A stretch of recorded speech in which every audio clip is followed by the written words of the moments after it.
I decided just to go live. Why not? I'm sat here anyway, so I'll just go live. Good morning, everyone. Good morning. Welcome to the final day of testing in Bahrain. The coverage starts in right around 7 minutes, I think. But I figured I'd just go live. Why not? We're already here, and then I can just start advertising the stream over Tinterwebs. How are we doing? Are we excited for the final day of testing?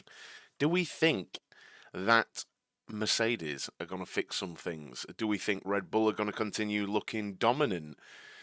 What do we think's going to happen today? It's not looked great, has it, for a few teams, but then again it's looked really good for some others. So Williams and Aston Martin have looked really good, I think, in the preseason. Red Bull, I mean, I don't even know if they need mentioning. Red Bull and Max just they look crazy, don't they? They look crazy. Good morning. How you doing? Good morning. Good morning. Thank you for joining me. Please do get those likes in and get chatting and everything like that. How are we doing? Good morning, dude. How you doing? Yeah. So we've got like probably about 5 minutes now to go until the actual testing starts. I'm just looking at Ant Davidson, Jolyon Palmer, and I think it's Rachel Brooks doing a little bit of an intro, talking about what's going on. Nice early Saturday for the dedicated. Yeah, you've got to be up for you've got to be in for it, haven't you? You've got to be in for it. I am one of those people. Um, I am one of those people. I wonder how many people accuse me of being a Ferrari fan again now today. Again, got the Ferrari top on today. It was cheap. It was cheap, so I bought it. I'm a Formula One fan. I'm a Formula One fan. How you doing, Critias? Hope you're well. Hope you're well. Um,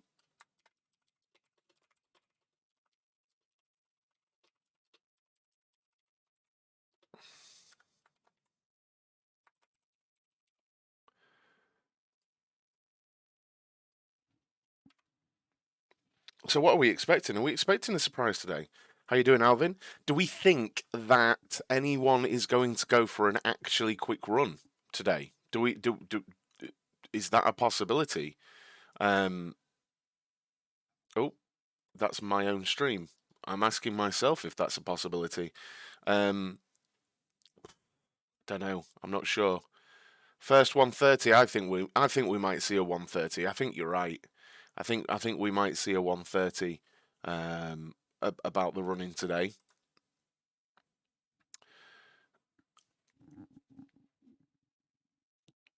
They're just explaining how the race next week starts at 6 p.m. local time. So what time would that be? Our time. I think that's around 3 o'clock our time, right? That's around 3 o'clock our time, I think. Um, oh, oops. I just messed up.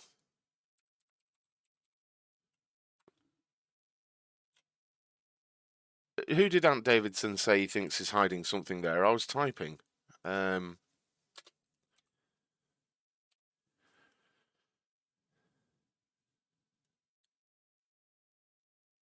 um, they're on about Mercedes, and Jolyon Palmer's saying he doesn't think that they're there yet, and I agree. I agree. If they had charging station, what is your thing with Tesla? You were in yesterday, and all you were talking about was Tesla. The boys, it was a bit weird. He said something about Tesla, and then the chat turned to Elon Musk for about 40 minutes. It was weird. Mercedes need to put in some good lap times. I think they just need to put in some laps, regardless of good lap times. I think they just need to put in some laps. Hopefully, they've sorted that hydraulic issue down at Mercedes. Do we think Ferrari have got some more? I think Red Bull have shown a bit of their hand. I think there's pace there clearly because Max was setting times and it looked very undramatic. Um, do we think there's more to come from the Ferrari potentially, or any of the other teams? Do we think they've got more to go? I think the runs that Fernando Alonso was doing in that Aston, I think he was really going for it, honestly. And I think the Williams being up there and the Alfa Romeo being up there was them going for it there, as I think the Ferraris and the Red Bulls they weren't fully pushing, you know. Ferrari didn't show much in testing for the last 2 days. Speed wise, no, but they've been they've been very consistent in the laps they've been putting out. I think Ferrari have gone about the business in a good way, honestly. Um, Martian is just upset that SpaceX is colonizing Mars. Maybe one day, maybe one day. Um, but yeah, for me, from what I'm seeing, would anyone disagree? Who do you think, from what you've seen, well, not who? Which team do you think is looking strong? Who do you think is looking not well weak? Who do you think's messed up? Um, who who do you think's going to be picking up the back end of the field? You know, let me know in the chat what you think the situation is there. I I I think I think it could be seriously bad times for Mercedes. I want to see something today that changes my mind on that, honestly.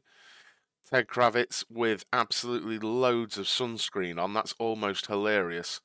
Um, I think I would be asking permission to wear a cap and sunglasses rather than wear quite that much sun cream, but maybe that's just me. 30 seconds to go and we'll be starting. We might have a clear view at the end of the day. Maybe, maybe. Red Bull and Aston are really strong so far. It's so hard to tell at this stage. I think today you'll get a much better picture. I agree. I do. I completely agree that it's hard to tell. But I thought we'd just, you know, play a little bit of what do they call it? Is it Devil's Advocate and have a, you know.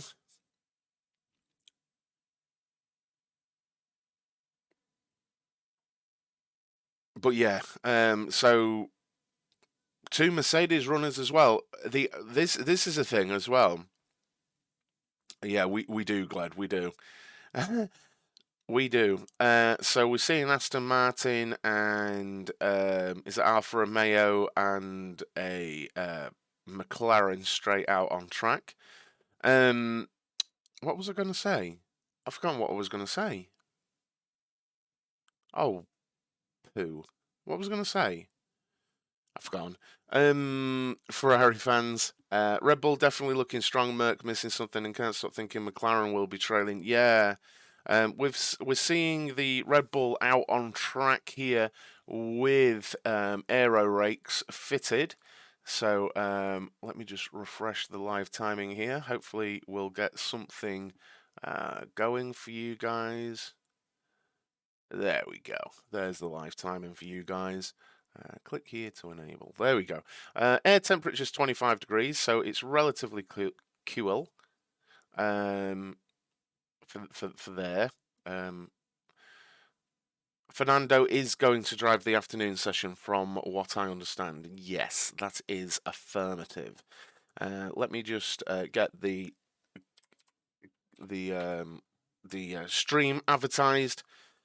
My viewing thing doesn't work anymore. Still saying 2 viewers. I have come out the stream and go back in. I don't know. It's climbing. It's climbing, Glad. I'm not entirely sure, buddy.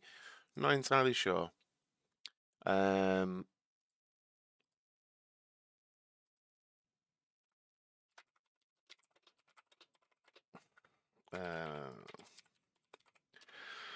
So who's out on track? We've got Drugovic, Bottas, Gasly, Leclerc, Piastri, Perez. Not sure who that is, and De Vries. Is that Albon? It's weird. I don't know why it's coming up weirdly Russian, but hey ho. You deserve a few thousand viewers. Maybe. Keep chatting, guys. Make sure you're hitting that like button. And if you've got anywhere to share this stream, feel free to share it as well. But we're here. We're here regardless. We're here regardless. And hopefully, with you guys chatting, you guys hanging out, it will only grow, right? And send people our way. But we are seeing cars out on track. I'm just tweeting out about the stream.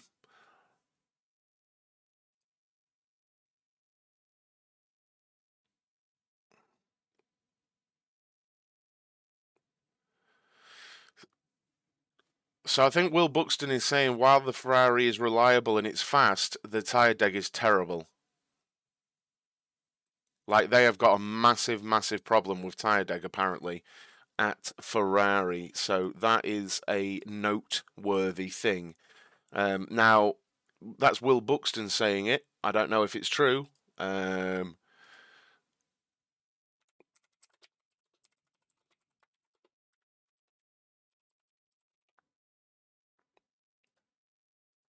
All right then. But today we could see a lot of stuff getting done. We could see a lot of stuff getting done today.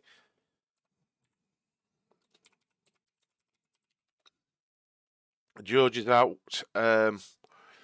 Right then, let's have a look. Piastri setting the pace on some scrubbed mediums there with the 35.6, no speed going on. So it's Checo in the car today, isn't it? And the aero rake has fallen off the an aero element has fallen off the back of the Red Bull. That was a measurement device. It was off the. Oh, I'm not sure where it was off. It looked like it was off the rear wing, but it was pitot sensors for sure. So. They've fallen off. They just weren't stuck on properly by the looks of it. But we are seeing Sergio Perez with the aero rakes at the front end behind the front wheels to get some more data for those back at those at track as well. I hear that they can process this data super quick now and see what's going on and make sense of it and work on it. Will just loves the sound of his own voice. Yeah, I'm not going to lie. I watched nearly 2 episodes of Drive to Survive last night while I was doing a bit of work and when I got into bed on my tablet.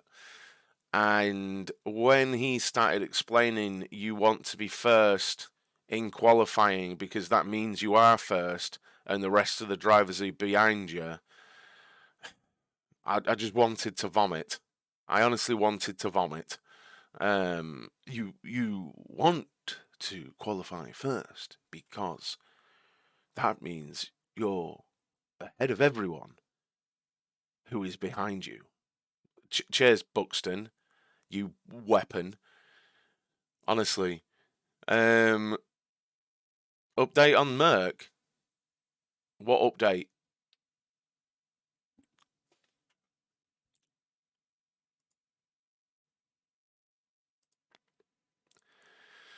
Is Checo going to drive for the entire day? Yeah, I think Max is done. Alvin, I think Alvin's done. I think Max is done. Nick De Vries taking the morning shift for AlphaTauri. Albon is on track all day for Williams as well. They'll be going for Williams have been great in pre-season, lots and lots of laps done.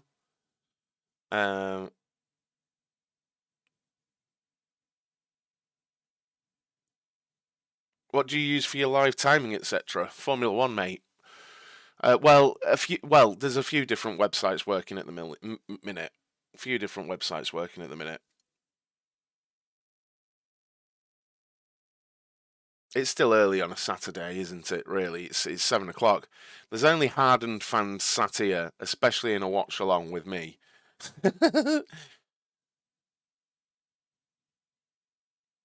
Oh, there's a DRS issue on the Ferrari, that's for sure. The DRS, the rear wing element looks to have snapped on the Ferrari that's currently out, Leclerc. The right-hand side of the rear wing element that lifts up for the DRS looks to have snapped to me. What do you think? Did anyone see that? Let me see if I can find anything on Twitter. Also, do remember to tweet at the Sausage Curb. Red flag test. Ooh, I don't know about a test.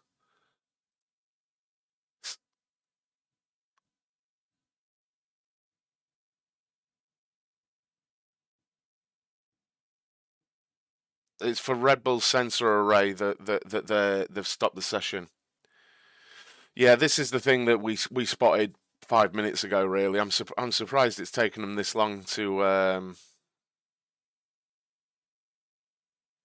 I'm surprised it's taken them this long to act on it. We saw that ages ago. But yeah, the rear wing element looks to have snapped there. Good morning, Dan. How you doing?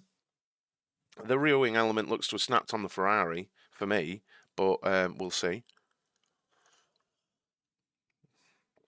So this is now, Cled. How you doing, James? Good morning. Question I did have for you. Do you think it's pointing to larger issues with the Mercedes powertrain that both Aston Martin and Mercedes both shared hydraulic issues? Do you think that's reflective of a wider Mercedes reliability issue? Oh, the Marshall nearly face planted.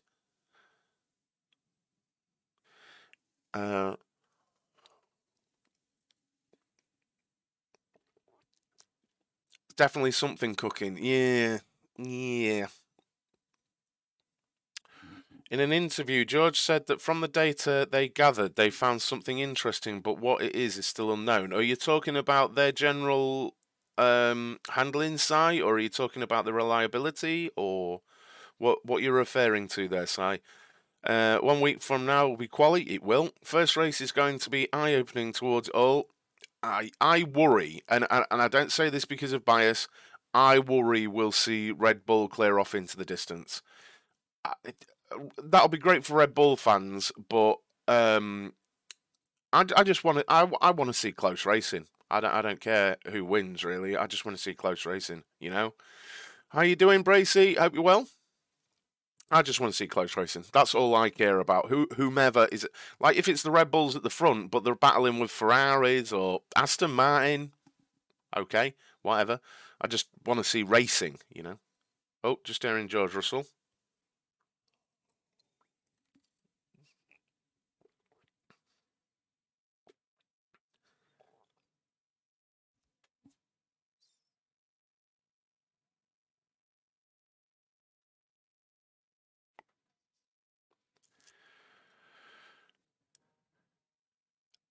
George Russell just repeating that bouncing is in a much better place with the Mercedes.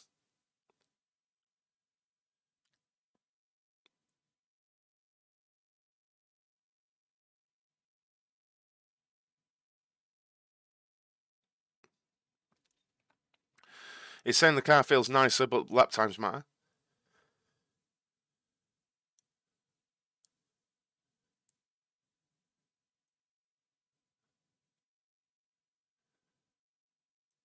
Oh, well, that's good to hear.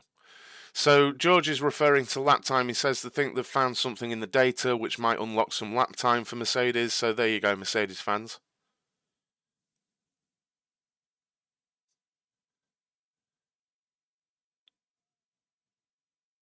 Okay, nothing for concern for the rest of the test, reliability wise. But there you go. My thoughts. I'll give them in a minute, Bracy. Red Bull going off into the distance, fair enough. Just hope Checo can actually make Max sweat. I just don't see it happening, James. Checo isn't Max, is he? I like Checo, but he's not Max, is he? You know. Red Bull will walk it, but I'm with you. Want it to be a tight championship and constructors gives each. Yeah, exactly, Matt. I don't think anyone. I get that Red Bull fans might want it, but you know, it's the same when Mercedes were dominating. I know that Mercedes teams would want fans would want it, but literally everyone else would just like to get further than like the midpoint and it be obvious who the champion's going to be, right?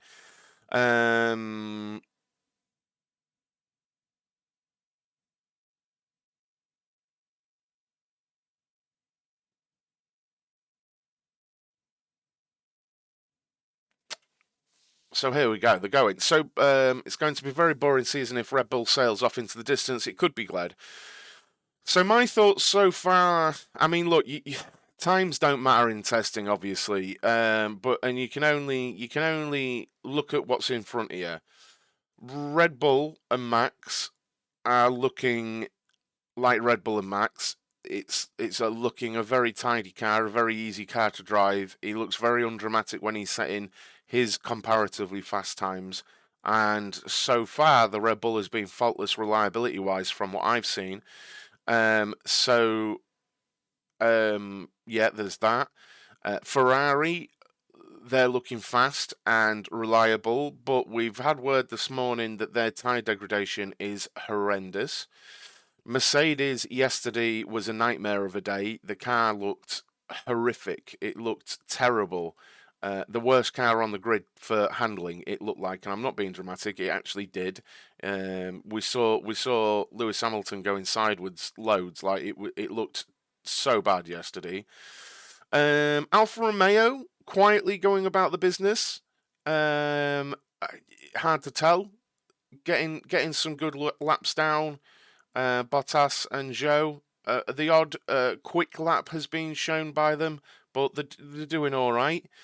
AlphaTauri, yesterday they did lots of long runs on the hard and the medium tyres, and then they did do quite a quick lap as well. Tons of laps yesterday for AlphaTauri, which is really encouraging for them. Williams are up there with the most laps completed total for the testing so far. Both Sargent and Albon have looked very handy. Whether that translates into real speed, we'll have to see next week.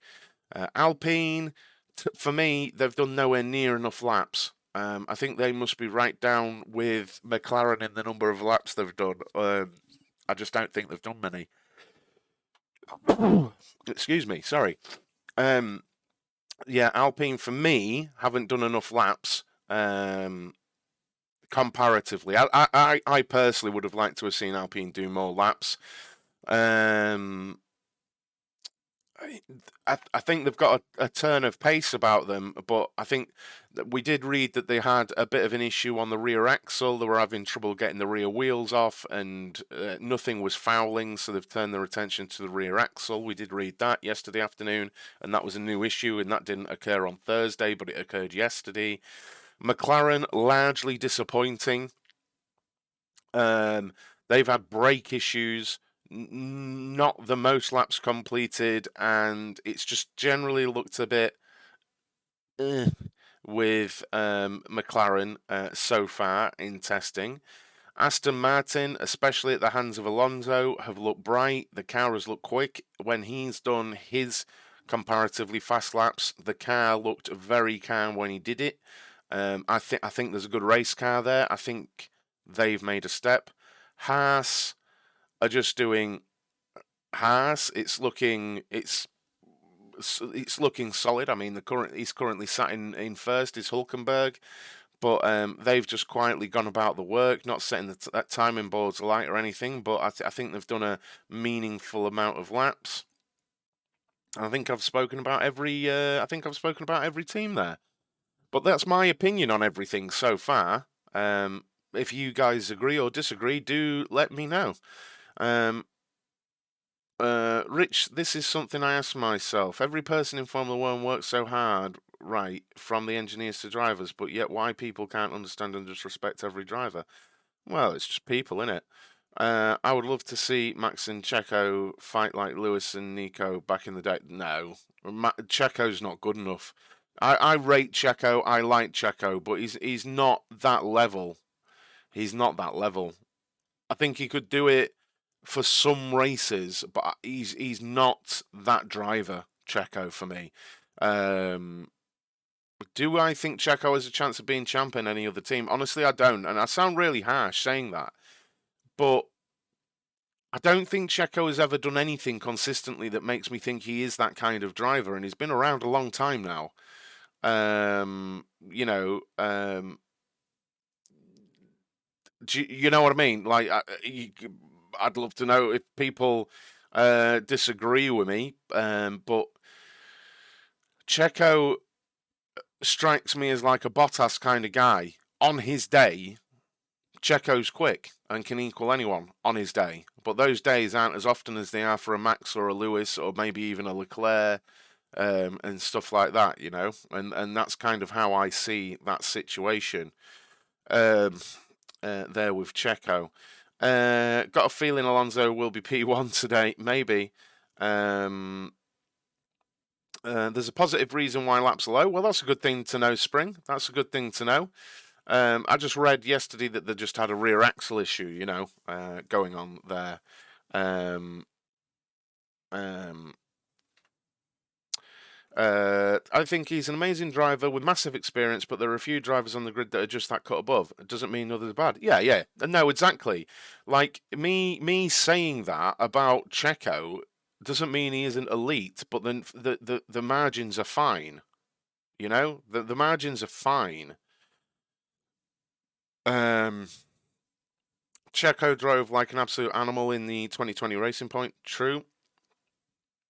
Um, um,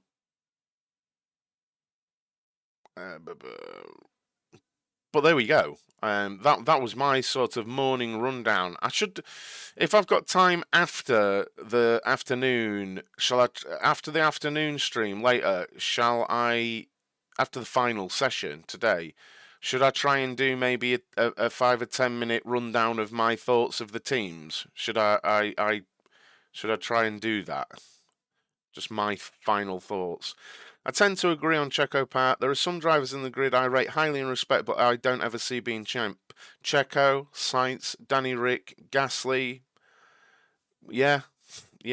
Honestly, Danny Rick struggles to even be in that group after recent.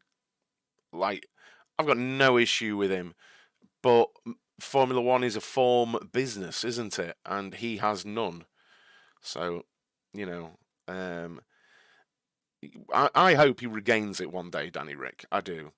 Max over the last 2 years, he's just churned out amazing drives one after the other. He's on point. You see, this is the thing. This is the thing, right? And people will disagree with me. I would say there are an uncomfortably, and I mean this about Lewis as well, not just Max, there are an uncomfortably large percentage of drivers on that grid that if the car was in the sweet spot for them, they could do it. Like, the reality is, you could probably make a champion out of Russell, Leclerc, maybe Norris, Hamilton, Max. There's quite a few, Sainz maybe, that if the car was right for them in their window and fast, they've got the talent to do it, day in, day out. Like, I think the proof is, like, I truly believe that Lewis Hamilton hasn't fallen off in any way, just the car's not there, and it'd be the same at Red Bull. If the car wasn't there, Max wouldn't be either. You can't just. It's a rare occasion in Formula One where a driver genuinely manhandles the car way beyond where it should be. And I'm thinking Damon Hill in the Arrows kind of situation many years ago, like where you can watch it and go, that car has no right to be there, and it broke down in the end. But it is a rare occasion that the driver, obviously the driver matters, but you know what I mean, like. Let's be real about it. Let's all be honest with each other. You're not putting Lewis Hamilton in that hat. Say last season, you're not putting Lewis Hamilton in the Haas and it's going to win all of a sudden. You're not putting Max Verstappen in last year's, I don't know. I'm trying to think of another car. Williams, and it's going to win. It's not a thing. We all know it's not a thing. No matter how good and gifted the drivers are, they still need the car. And I'm not saying it's just the car, but they have to marry up and they have to be in the right window, both the car and the driver.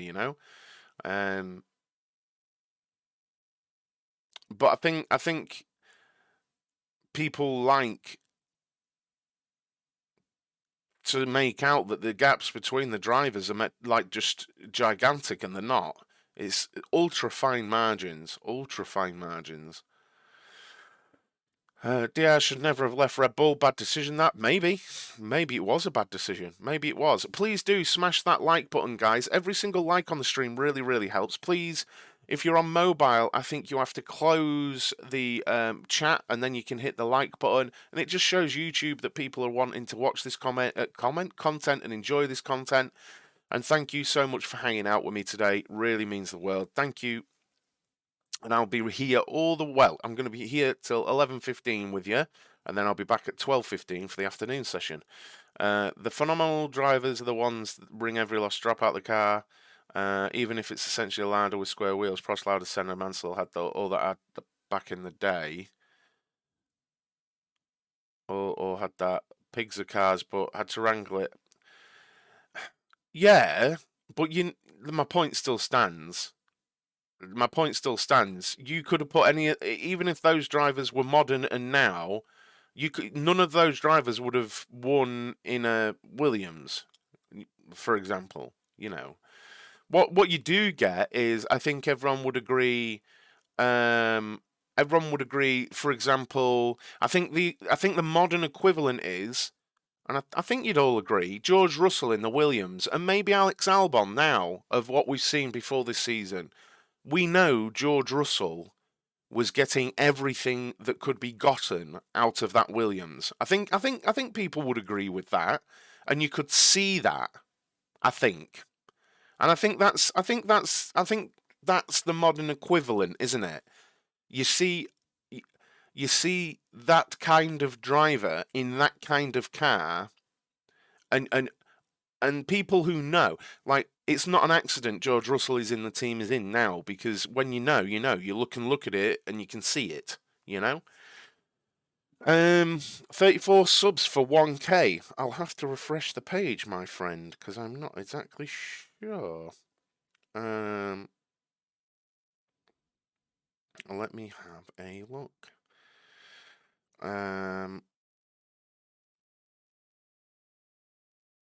Yeah, we're very, very close. 34 subscribers to get to partnership level, guys. So please do hit that subscribe button down below.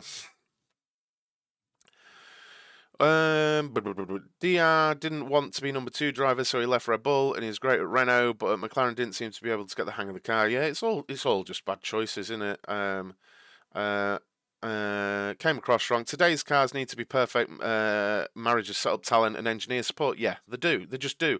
I think in the old days, with the greatest respect, and I mean, look, I've been watching Formula One 30 odd years, right? So I mean, I'm not in the old days, but I'm in what people would now consider the old days. I think the window of performance was much wider, and honestly, front to back, I think talent was much wider. Like, I made the argument, and people will disagree. I know people will disagree, but I made the point last season, along with a couple of other people I know that have watched Formula One for a long, long time, that had you put someone like Nicholas Latifi on the grid in the 90s, he wouldn't have looked anywhere near as bad, because he's grown up a professional race driver. Whereas in the 90s, I assure you, you had terribly just pay drivers that were so bad, like, and I mean actually bad, like really bad. And Latifi was a professional, like he just was in every way compared. And the talent front to back of the grid now, compared to what happened in the 90s, the talent pool is just so close now, And what you saw in Latifi was probably a perfectly capable driver in something like WEC, just outclassed in Formula One, because the talent window is that narrow, it's that high, the bar is so high, There is something like in the 90s, it'd have probably jumped in and been mid-pack or something, because there was a wider window of performance in the cars, in the people, and those involved, And I'm not diminishing that. It's just, you can just see in every way, Formula One and racing drivers and everything, it's just levels above where it used to be, How you doing, Shiv? Can you tell us which moment is iconic for you in 2022? Oh, I don't know, mate. I'd have to really think about. I don't even know. I, was there particularly any iconic moments in 2022?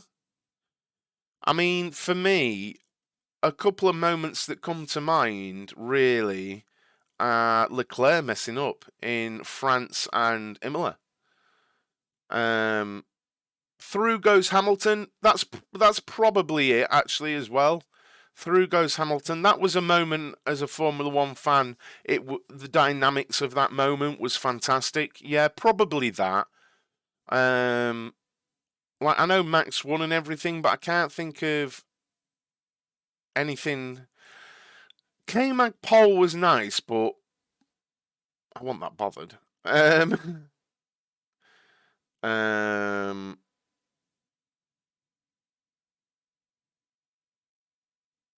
yeah, exactly, and that's not me. That's not me saying Latifi was good, but I think I always felt sad about how much hassle Latifi got, and I know it's the world we live in now, and I get he wasn't for Formula One. He'll have known he wasn't for Formula One, and it will have been frustrating for him.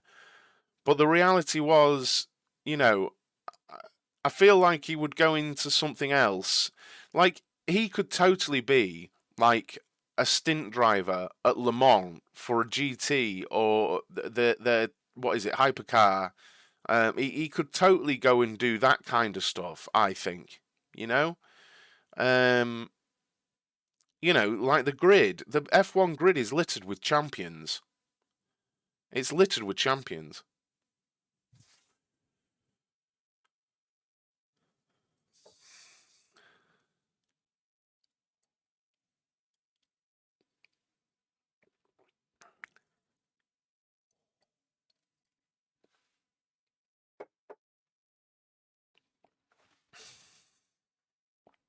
So Ted Kravitz is saying a new front wing on the Ferrari, rear wing, and a new rear wing on the Alpine as well. That is a very interesting shape of the wing on the back of the Alpine, that's for sure.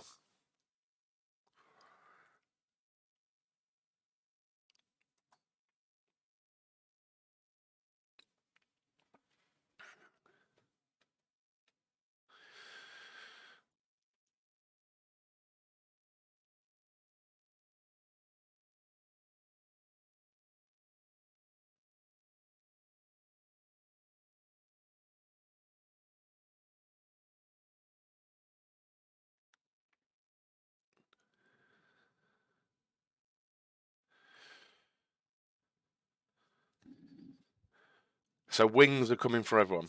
What has been your surprise? It's difficult to say. It's difficult to say what the surprise is because we don't know their ultimate pace or what the teams are showing us.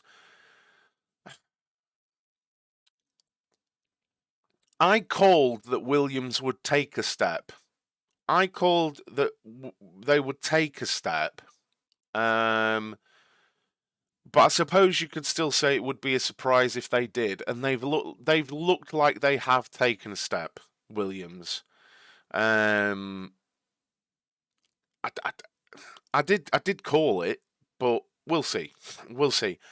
Um, uh, People saying Mercedes looking better today. I mean, the pump. I think today is going to be about lots of laps for Mercedes.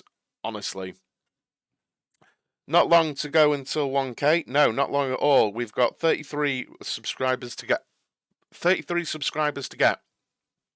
We do have a little bit of a lag between the views and getting partnership, but we're still 33 subs away. So if you want to catch more Formula One watch-alongs, I'll be covering every session of this Formula One season, so long as views keep up, and it's worth my time because this is my job. But I intend to do it. I intend to do it. And also make more content. And every morning, Monday to Friday, I do a news show at 9 a.m. If you want more of F1 content, just hit the like button on the stream and subscribe down below. What happened to the 10k viewers from day one? All I can do is be here, Alvin. All I can do is be here, mate. I think Williams seems to have taken a step, but will they be higher than 10th in the constructors? Still, well, don't know. Imagine if Aston pull or pit lanes from F1 Manager and win the championship. Oof, we can only dream. Gasly setting a green first sector. Are we going to see? He's on scrubs, but are we going to see a little bit from Alpine today? He has got the race spec rear wing on that Alpine, so that just shows you, doesn't it? That just shows you already teams are bolting on new rear wings. That shows you the rate. I mean, they will have been worked on already, but it just shows you that we're in the third day of testing and teams are bolting on new rear wings. You know, it's mad. That is a very interesting shape on the rear wing of that Alpine. That is curious. And he is fast, is Gasly, up to third place on these scrub mediums. So these mediums are going to be next week's softs, right? Oh, 31 subs to go. Thank you, guys. Thank you very much for hitting that subscribe button. Please do keep hitting that subscribe button. Really close. Ferrari is copying Aston Martin floor inlet, and teams and other teams are also going to do it. Based on what? Thank you very much, Vedat. Thank you very, very much. Appreciate that. Do you know what I'm happy about? I think what I'll say is, from testing, I'm happy there's so much variety still. Who's with me on that? The Red Bull looks different to the Ferrari, which looks different to the Mercedes, which looks different to the Aston Martin, you know, which looks different to the Alpine. I love that. As a viewer of Formula One, I expected more of a convergence on a design philosophy. I won't lie, I expected more teams to look like a Red Bull clone. I can't be the only one. I expected people to. It makes sense, and that's what we normally see. You see the car that's winning. We need to go towards that design philosophy. That's the thing that's working, and I expected them to even if they didn't fully, but go towards that, and they just didn't. They just didn't. And Ferrari stuck to the guns. Mercedes have stuck to the guns. Alpine, theirs looks like we've heard it a lot. Evolution, not revolution. The Alpine looks tastefully sort of tweaked in a lot of areas, but it's not massively different, is it? They're much the same as the Red Bull and the Ferrari. There are differences, but it's not crazy, right? To look at. You know, I'm loving the deep well in the Aston's inner side pod. Yeah, it's very interesting, isn't it? Very interesting indeed. Yeah, it's very interesting indeed. I'm in complete agreement of that. I don't think people have really seen how crazy that is. What's your thoughts on Red Bull deep undercut? Close even to old Ferrari double floor concept. I don't really have any thoughts. The thing that gets me is, right, normally I understand the sort of down and in wash of the side pods. I get that, right? I kind of like that I don't know, but I would also like to know more about aerodynamics so I could understand the different thoughts around the side pods and the top of the floor and stuff. I understand about low and high pressure and how the ground effect works. I do understand that, but I would like to know, like the shoulders or the knuckles or the cooling cannons that are on that Mercedes. That are sort of a high up version of the Ferrari side pods. They are meant to reduce drag, but then to my completely untrained eye, all they add is bulk, as we've got a purple sector for Gasly there. I don't think he's fast through the second sector, though, unfortunately. No, he's half a second off, so he might have had a moment there. And that was on scrubs. But we are seeing Hulkenberg's gone out on fresh mediums, as has Perez.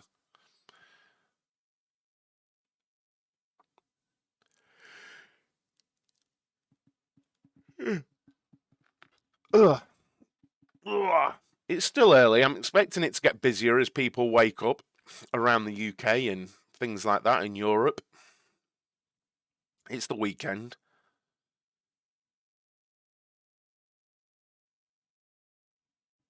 I don't think Gasly improved there, did he?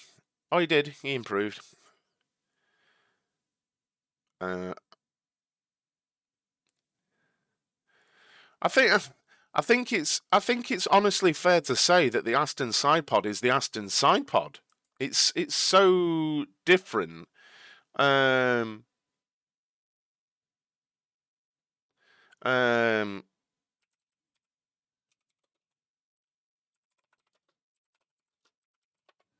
you know. Um, I'm gonna give you. I'm gonna try. I'm gonna try and bring you images of those. Uh,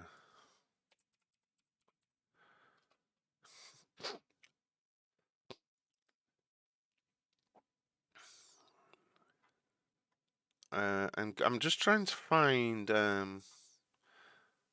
some cool images for you. Maybe give me a minute.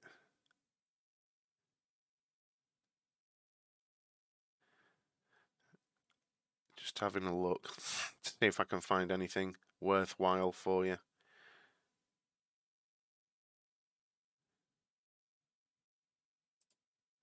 Here's an interesting image.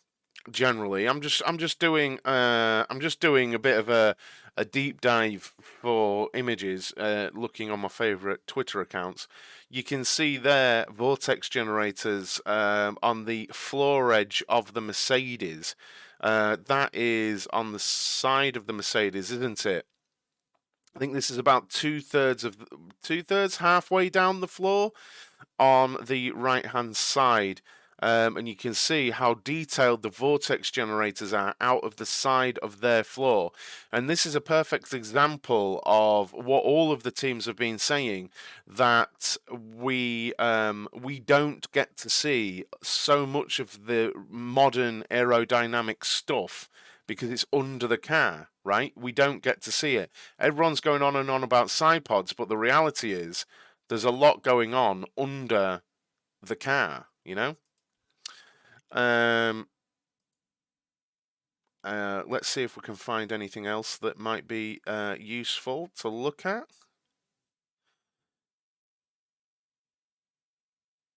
Let me have a look. Here you go. This is a brilliant picture of the Aston Martin side pods. Now, these side pods are crazy. These are crazy. I've been looking for these images, right? Now, I think the Alpine has similar side pods, but these are quite unique. That we have this sort of outside area of the side pod, yeah. But then when you get a different angle of them, they are extremely cut out down to the floor. So it's like they're getting a channel of probably what conditioned air, let's call it, that downwashes aggressively and is conditioned and shaped down towards the rear sort of diffuser and under the wing and stuff like that. So you can.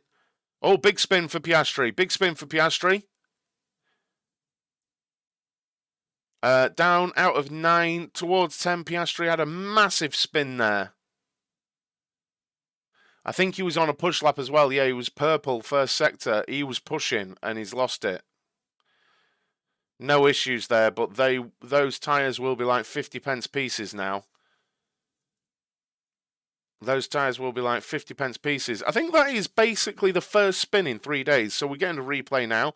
Comes out of turn 8, up over the crest, decreasing radius corner down to turn 10. Gets on the curb, over the bumps. So there's bumps as he's turning right down to the tight left-hander, and he hits the bumps, and the rear just steps out from him.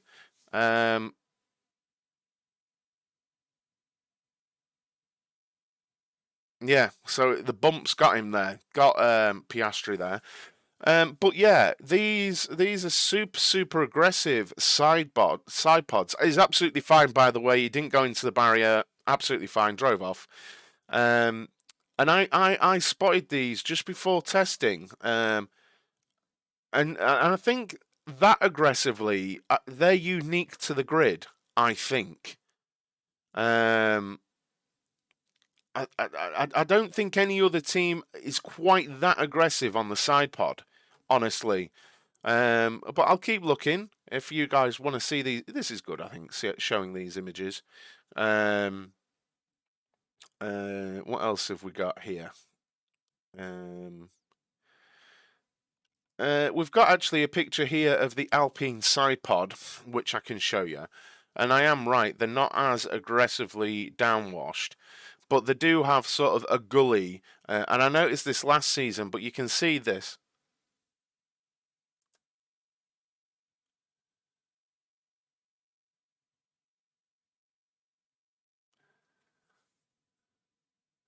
Just one moment.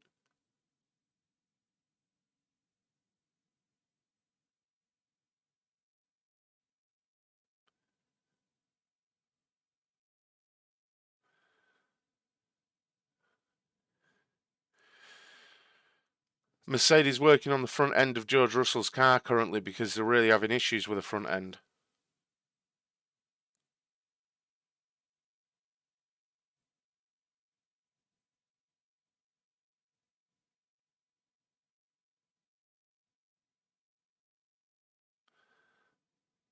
So they seem to be doing what Ferrari did day one and going to extremes on setup to try and find a window on the Mercedes at the front end there.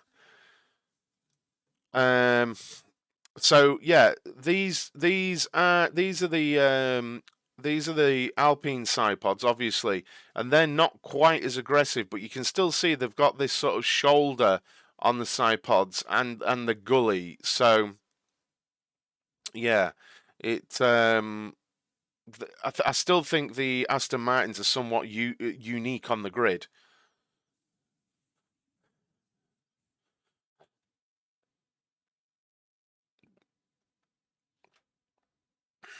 Piastri just spun, but that's it. Fairly high speed spin. He was on a purple first sector and then spun.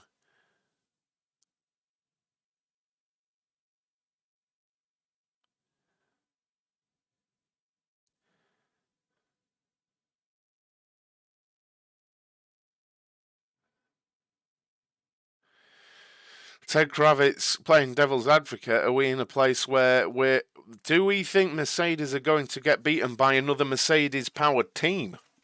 Now there's a question. There is a question for chat. What do we think to that one?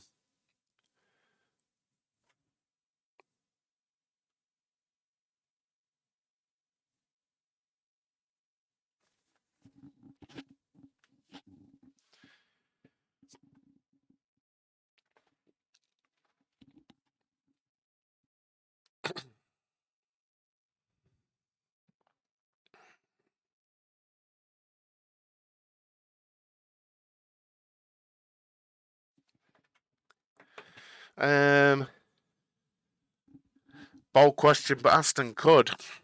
Look, I mean, I think I shared my opinion even when we met up spring. That I felt Aston were making big moves, and I think you pretty much agreed.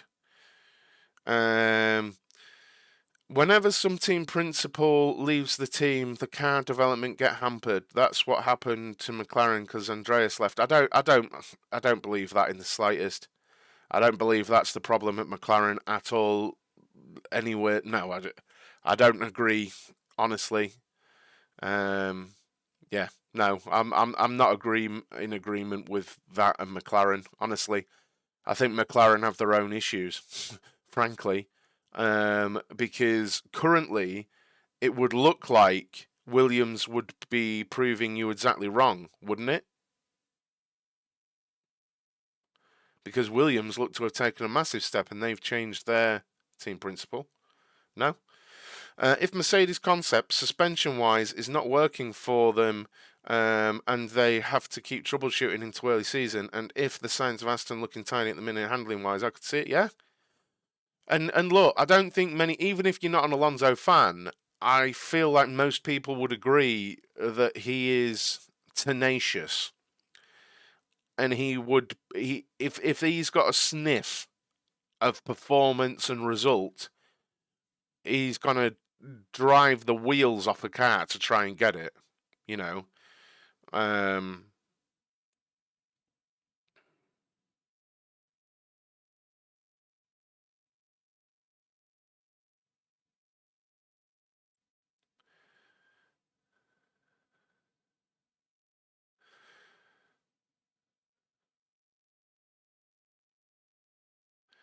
Good morning, Wayne. How you doing, dude? Thank you for hanging out. So, I am going to annoy people who are regular viewers, and I apologise. But I am going to ask people to subscribe a lot today because we are very close to having enough subscribers on YouTube to become a partnered YouTube channel, which would be magnificent. So, if you like watch-alongs where someone's actually talking and it's not just data and loads of music, rubbish music, then please do make sure you're hitting that subscribe button down below. I do a daily news show Monday to Friday, 9 a.m. with the latest F1 news, and I'll also be doing watch-alongs for every session I possibly can all season, so join for that. And I'll be putting out standalone videos as well. And when we do get the partnership, which should be very shortly, I'll be putting out exclusive members-only analysis and thoughts and things like that. Maybe driver comparisons, maybe driver histories and things like that that will be for paying members only. So I do have plans and stuff. So please do make sure you're hitting that subscribe button down below. I'm a fan of Max Leclerc, but Lord, I would cheer Alonso being in the mix. Yeah, I would. I'd love it. I'd love it. I'd love it, honestly.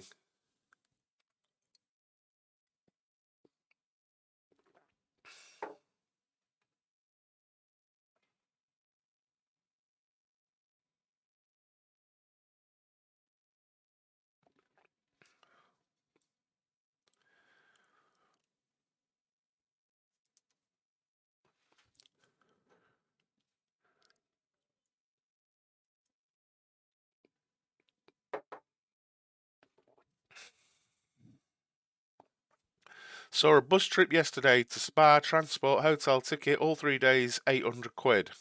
I didn't think that was bad. No, that sounds alright to me, actually. Off the top of my head, that sounds alright. But is it GA? Is it general admission, Wayne? Right. It's time. I've got a flask of hot water, so I don't have to move to make cups of tea. A flask.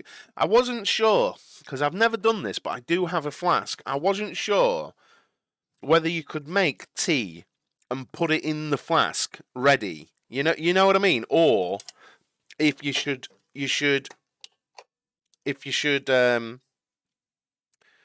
just do hot water. The internet told me you should never, ever, ever make tea and put it in a flask. So we have a flask of hot water, and we can pour ourselves a nice cup of hot water and put a tea bag in, and I've got a little thing here. Oh. George Russell, purple first sector. He is on the softs. We've got purple second sector. Purple second sector from Mercedes. Russell coming down towards the final corner. Is he going to get into the 30s? I think this is very quick, this lap. I feel like this is a quick lap. Is he going to get... This is going to be very quick. I'm not watching the coverage. 31.7. That is a very quick lap. Very quick lap. But super sticky tyres. There you go. Super sticky tyres, though.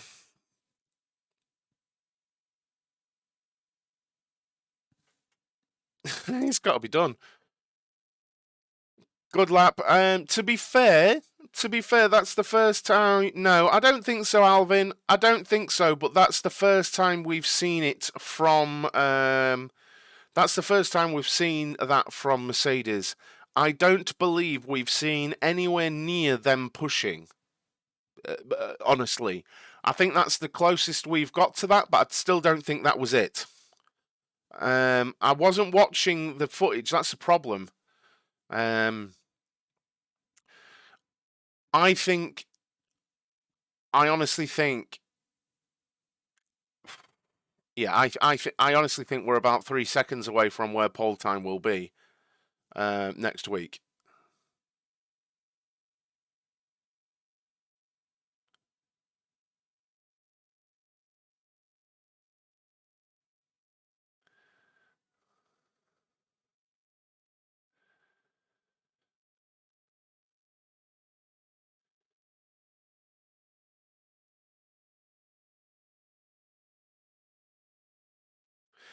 Do you think Aston is pushing? Yes. Joe's time yesterday was a 31.6, so not indicative of quality times. Yeah, exactly.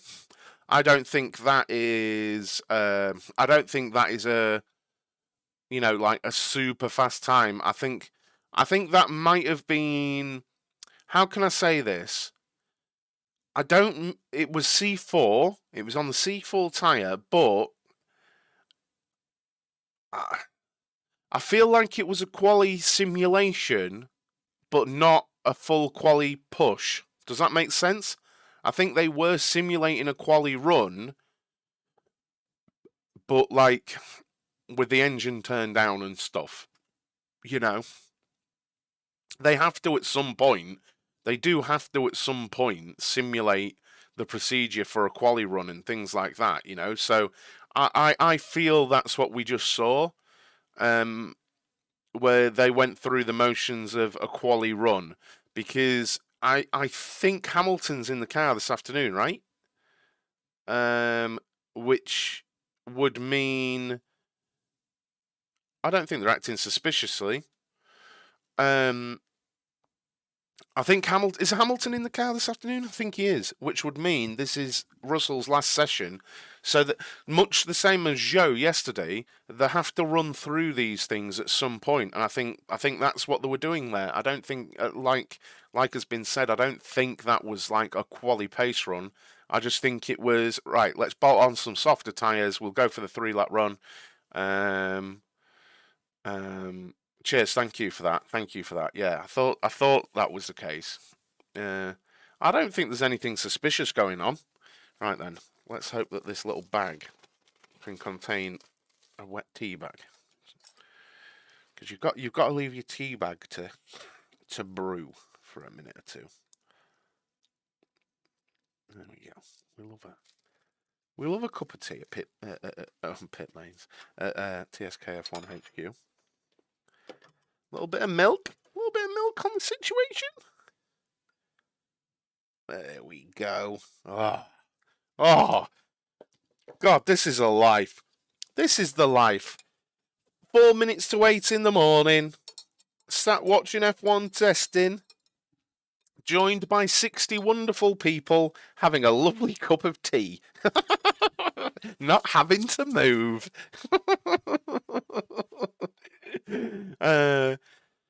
Just during the session, what's up with the Mercedes? Nothing.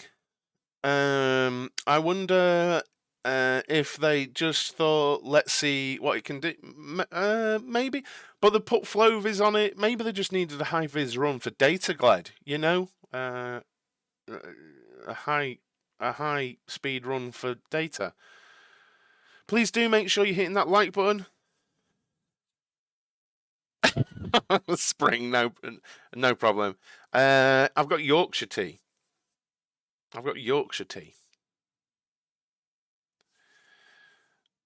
No, Mercedes don't act like they're slow in testing. Isn't it the only answer? Yorkshire tea? Yeah, I've, I'm I'm pretty sure it's the only answer, isn't it? Yorkshire tea. Anything else just isn't. Yorkshire tea. Anything else just isn't.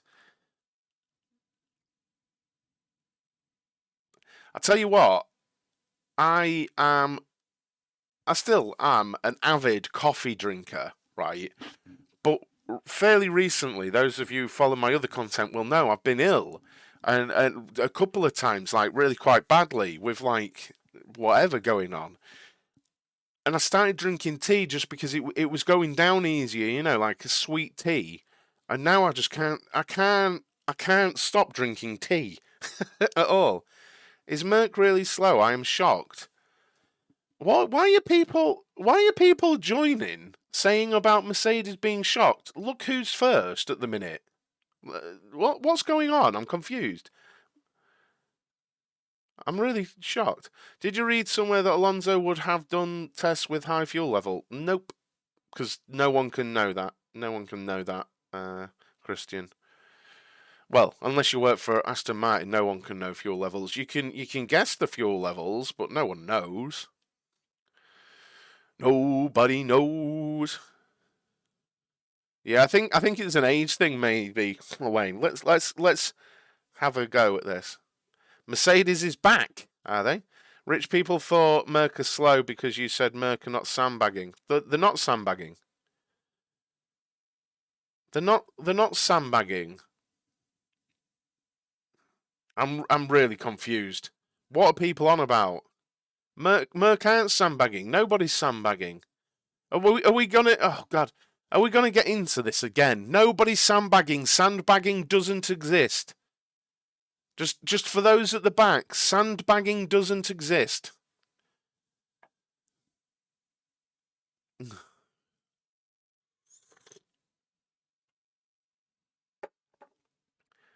What?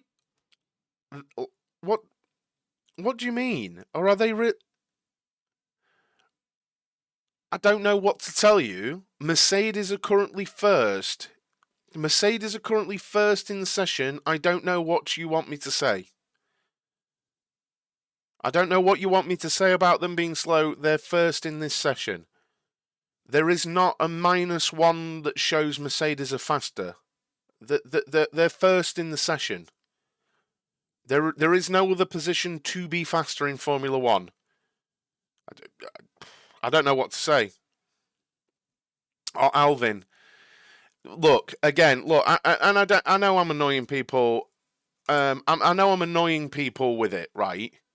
Sandbagging, right? Sandbagging as a term is completely made up by lazy pundits and analysts who lack a depth of knowledge to explain to you guys why a car may appear slow. None of the teams are sandbagging because sandbagging isn't a thing. It's just thick people that can't explain why a team are looking like they are slow. That's what it is. It's. I'm glad. I'm going to be glad when season's over. I'm going to be glad when season testing's over. But then again, last season, right? Last season, it baffled me. Last season baffled me, right? Right. What I couldn't get my head around was making content last season, and we were like 3 races in, and people were still going, Mercedes are sandbagging. Explain the logic to me. Explain the logic to me where it would make sense for a Formula One team to sandbag in multiple races. Explain that to me. Just the logic, it breaks my head. They're still sandbagging. Your stupidity hurts my head. Oh, mate. But look, Sandbagging is to be deceitful. That's how I define it. Sandbagging is to be deceitful. To say that they are saying we're not going to do that so they can't see how fast we are, right? Like now, right, with Leclerc, he's out on those medium tyres, right? And he's putting a green first sector. Now, whether the stories are to be true or not, right, Ferrari have a tyre degradation issue. That's far more important than doing a fast lap. It's far more important that Leclerc and Ferrari figure out what's going on with tyre degradation. Now, may it look like they're doing a fast lap? Yes. But there will be a methodology behind why they are doing every run. And none of them will be out and out pace. None of the runs that any of the teams have done will be about pace. And that doesn't mean the sandbagging. It's because they have to learn. Probably just me ranting. People like me ranting for some reason. Bahrain climate today may be good for all teams' performance. Tonight it will be, Mode. Tonight, not the day. Agreed. That being said, I think Mercedes sandbagging.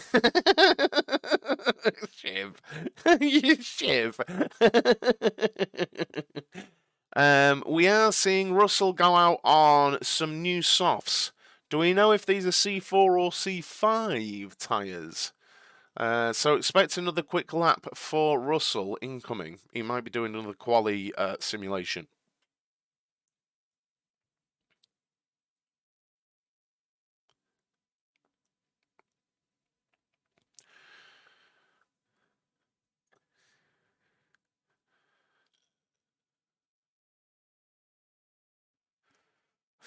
I wonder how many people I just offended by saying stupidity offends me. Hurts my head. This guy's a dickhead. The Haas has looked solid, hasn't it? Yeah, I can get with that program. So, okay, let's discuss it, right? Why would George Russell, right? Why would Russell be going out on fresh softs twice in a row if he were not going as fast as possible? Now, I can give you a few examples, right? It's a brand new car. We all know this. Brand new cars, so on and so forth, right? So last run, he went out fast lap, in lap, right? I wasn't watching. I don't know how fast he was doing his outlap. But teams need to gather data. So right now, George Russell is going very, very slow on his outlap. Very slow, right? Really, really slow. You'd think his tyres wouldn't be warmed up. And if he goes straight into a hot lap and then a slow down lap, you could say that is Mercedes gathering their own data on the tyres, saying, how does the car react on tyres at this temperature? Because they know the temperature of the tyres. How does the car react on tyres at this temperature? How quickly can we heat up the tyres? How quickly can we switch on the tyres and get them in the window?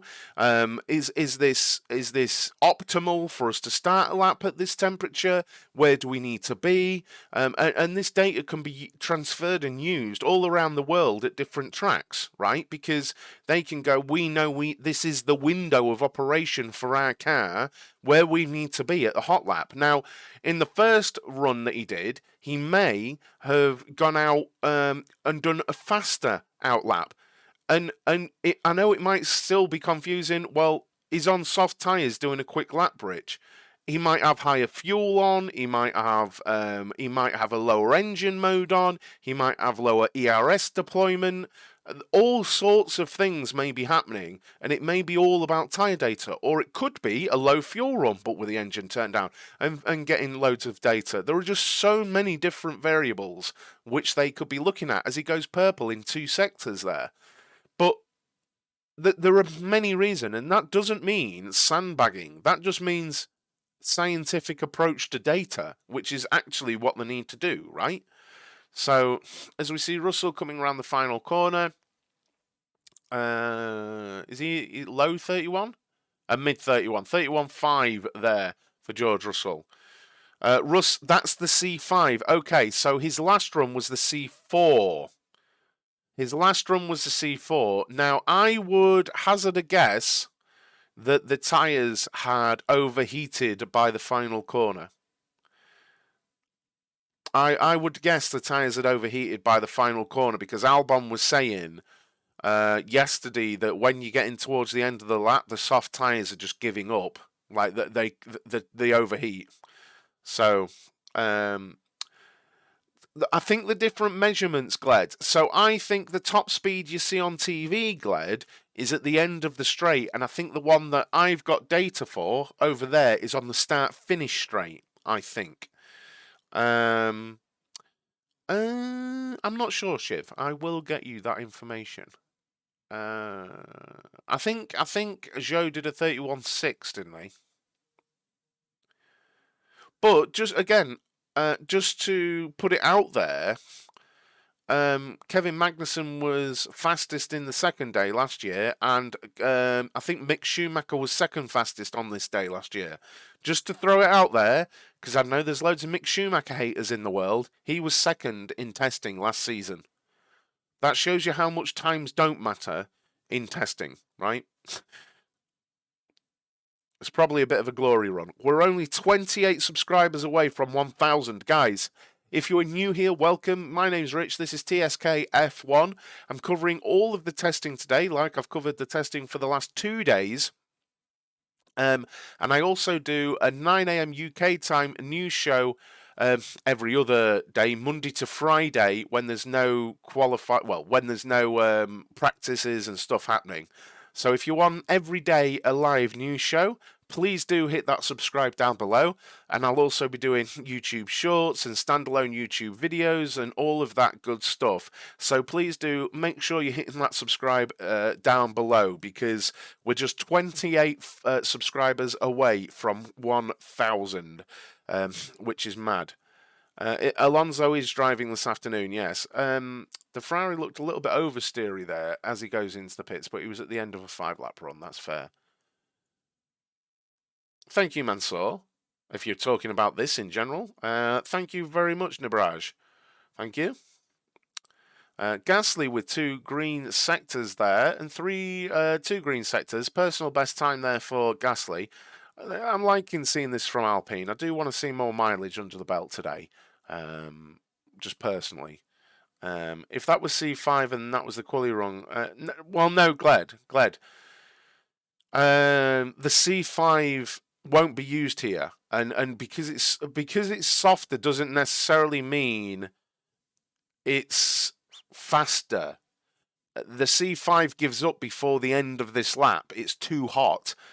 Tonight, a C5 run, like towards the end of the session tonight, if we see C5 runs, they'll be a lot quicker. Because the track temperature will be cooler. I mean, what we at? The air temperature is 26. I bet the track temperature's up in the 40s. I'm just waiting for it to come up. Pressure, wind. It's not windy. Where is it? Track temperature is 36, and it goes down into the 20s in the evening, and the C5 will hang on better in the evening. Just remember how Alpine developed performance last year. Pretty solid progression. I've got a soft spot for Alpine. I like Alpine. Yeah, I like Alpine. I just know how testing goes. And I really hope that we do see a step from the likes of Haas and Williams. I really hope we do see that.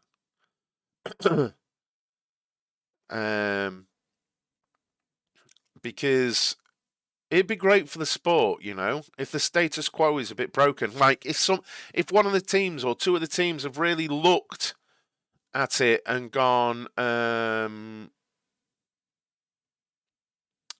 they've taken last year's learning and really improved. Have they just totally changed the front wing on that Williams? I wasn't watching closely enough, but those two guys just walked round to the rear. Did they just completely change that wing? What do you think about rumours of Red Bull being underweight? Completely baseless. No, is my answer to that. I'm good, Jonathan. How are you? Please do make sure you've hit that like on the stream, guys. If you're on a mobile device, you may have to close chat, hit the like, and then reopen the chat, but it helps. How many tyres does the team have for pre-season testing? I don't know, you know. Does anyone have the answer for that? I really don't know. I love data, Mansour, and the truth about it is as well. The teams do too, because nothing matters here apart from data. We have to remember, guys, right? Apart from the little shakedown run, this is the first time the teams are the first and only times the teams are running these cars before the race, right? What happens here informs they'll already have stuff in development that's coming to the car based on CFD, based on wind tunnel, based on general design, you know, everything like that. But this test is what will inform the next run of development, right? All the data they get from here will be them checking correlation against their wind tunnel and everything like that, right? All of it wouldn't shock me if the teams have already started development on other stuff within this test back at base, you know, because they're getting so much data. So the implication that they're sandbagging is just nonsense because this data is too valuable. They don't have time to be like, oh, we're not going to show Red Bull how quick we are. Because they've got to get the data. Now, this is a different point to, could Mercedes turn up and smash everyone? Yes. Could Ferrari? Yes. But it's again, it's not because they're hiding it, you know? MSC has gone to has automatically progressed. Well, that's bollocks. That's the worst comment of the day, Shiv. Each team has an allocation of 30 sets of tyres, 120 in total, chosen from a pool of 35 sets, slicks in a range of 6 compounds from hardest C0 to softest C5. Cheers for that, Shiv. Is it me or Haas looking better than previous seasons? Going off previous seasons, they're looking worse because if you're going off times anyway, because they're lower on the times.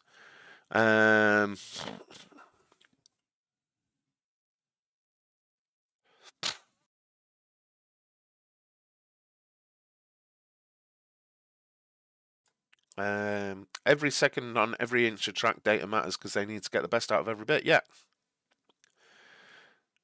There's a strong rumour. Slow Sports News, Jonathan. We've been live an hour and a half, mate. Slow Sports News from Jonathan. They may be turning down power. I agree that the power won't be maximal and stuff.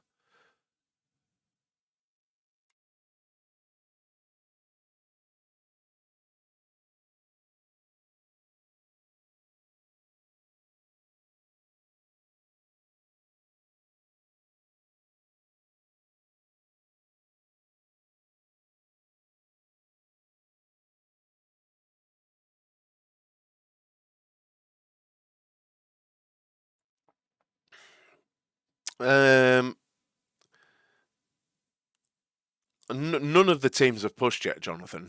Not one of them. As we're seeing Russell out again on a new set of soft tyres, so expect another quick lap here. Now, I'd be interested to see. I'd be interested to see what outlap plan Russell does and what he does on his in lap as well.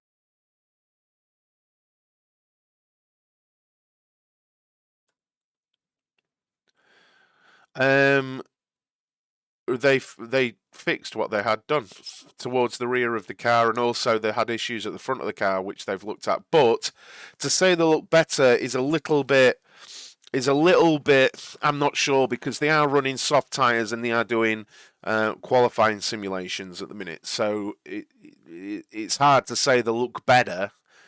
I need to watch an onboard. For the next lap, when we go on board with them, I'm gonna watch so that I can see the score with them and how it looks to be handling.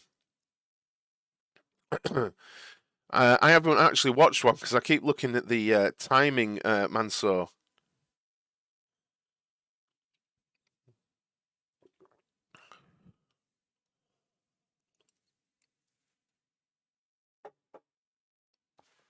Okay, so at the moment, visually, we're seeing Russell out on his outlap. I would say he's not going as slow as he did on his last outlap. He's still going slow, but to me, he's not going as slow. He really crawled around in his last outlap. I feel like he's going. I feel like he's going a little bit quicker. If anyone sees the data on whether he's on C4 or C5, please let me know. He was really crawling around on his outlap last time. I think he's going a little bit faster myself. Yeah, Russell is on new tyres again, but I don't know whether it's C4 or C5 tyres. But again, they need to figure this out, right? Like, what we can guarantee, right? If he's going for it, right? If he is pushing, you can almost guarantee the engine and ERS are probably turned down, and he's got a level of fuel on way beyond what he'd have in qualifying. You know? Right then, he's turned it on for the final corner. Now, hopefully we stay on board here. Coming down towards turn one. The only bumpiness visible is track bumpiness, not porpoising. Brakes down to turn one, down through the gears, nicely hits the apex through turn one, up through turn two. Any oversteer? Lovely, actually, lovely. Normally through turn two, through to turn three at Bahrain, you get a little bit of oversteer, a little bit of a kick out at the back end, but there was none of that. Turns in for turn four. No understeer, looks very nice indeed. Is there a correction of oversteer? None as he puts the power on. It's looking very planted as he goes 10th faster through 6 and 7. Very, very planted car. This is a different car to yesterday. Little bit of oversteer as he turned into turn 8. Up the hill now through turn 9 and towards turn 10. Over through the decreasing radius corner. Normally you can lock up the front left through here. Lovely through there. Very planted. Little twitch of oversteer. Nothing dramatic at all on exit of turn 10, down through the DRS section towards turn 11, turns in, nothing wrong there at the wheel, a little bit of oversteer, but that's expected as the put on the power going up the hill, through he goes onto the penultimate straight, is just under a 10th up, and he turns in onto the penultimate straight, he hits the curb, which induces a little bit of a correction of oversteer, down towards the final corner. No porpoising, just bumping from the track there, down through the gears, hits the apex on the final corner, little bit of oversteer on exit, but nothing dramatic. That's looking like a different car. That's looking like a different car to yesterday. That's looking like a different car to yesterday. But, pinch of salt, was he on C4 or C5? Do we know? C5. So, what we do need to pinch of salt time with that, what we really do have to say for Mercedes fans, that was on a compound 2 compounds softer than yesterday. So really now you want to see Russell go out on a new medium set of tyres and go for it and look at it and see what's going on. But the Mercedes garage look happy at that. There was nods, there were smiles in the garage. I think they're happy with that. Look, all I can say is yesterday morning was one of the worst looking Formula One cars I've seen in years at the hands of Lewis Hamilton. It looked like, and I'm just speaking about Mercedes here, yesterday morning, honestly, was one of the worst looking Formula One cars I've seen in a long, long time. It looked horrific. That looked like a different car. So I think Mercedes have taken a step. Whether they're quick relative to the others, who knows? But Mercedes themselves have definitely improved. As we're seeing Charles Leclerc, here you go. Your answer might be straight away. We've got Charles Leclerc crawling on an outlap on brand new softs. Brand new softs. So we've got Leclerc out in the Ferrari, brand new softs. So I'm going to keep an eye on this, and I'm going to commentate it as we're doing it. So you're getting your wish straight away. You're getting your... Now, what are the differences? I don't know if they're on the same tyre. We do not know how high the engines are turned up. We do not know how much fuel they've got. We don't know how much energy deployment they're using. There are so many variables, but, you know, all we can do is commentate what we've got. So hopefully we get a nice onboard view here with Leclerc. I really, really hope so. I really do.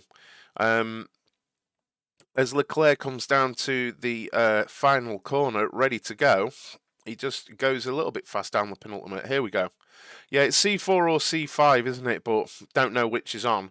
Out of the final corner he goes. We're not on board, sadly, and we're going down the straight. I'll get you that data soon, Shiv. I'm just wanting to watch this lap.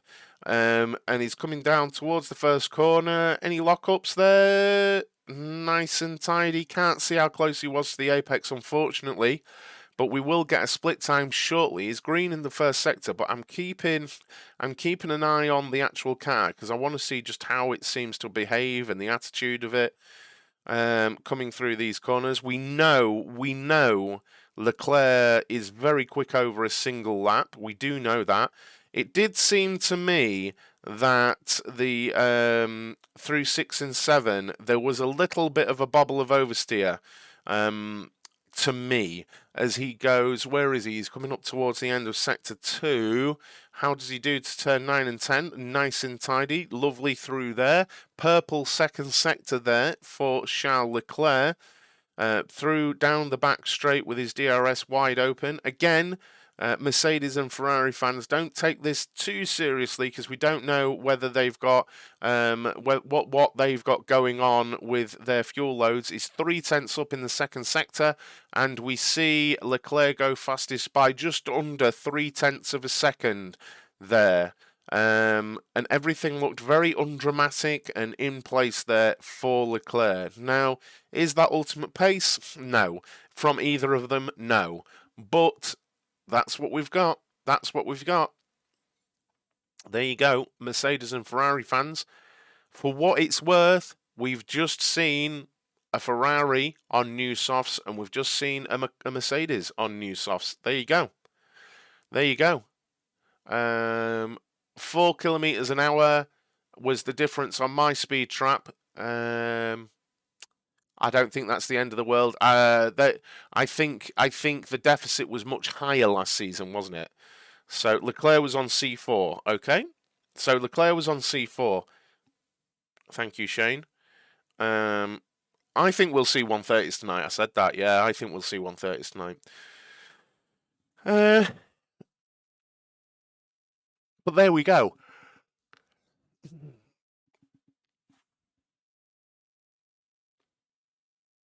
Guys, I would ask, if you are new here, welcome. My name's Rich, this is TSKF1. I'm here for the rest of the day with all of the testing action. I'll be here till 11:15 UK time, and then back at 12:15 for the rest of the day when they have their lunch break. So please do hang around for the watch along.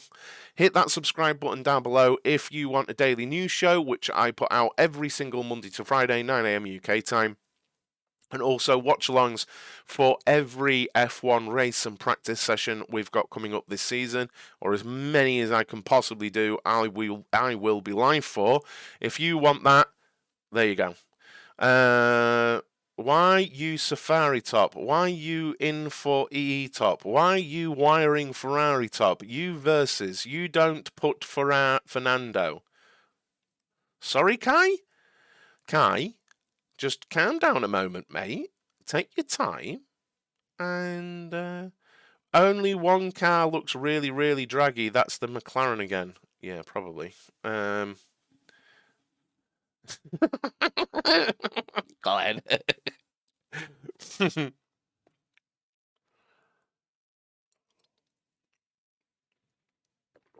One thing people will learn about me. I'm an Alonso fan, right? But I love Formula One above any driver. Formula One as a sport, I love beyond any driver. Literally just over there, just out of my reach, I've got an Aston Martin top, I've got an Alpine top, and I've got a McLaren top. Up on my shelf, I've got a Renault hat. Upstairs, I've got a Renault t-shirt. I've got a Lotus t-shirt. I'm a Formula One fan before anything else. No laps for Hamilton or Verstappen today. Verstappen is done. Hamilton's in the car this afternoon. Utkarsh.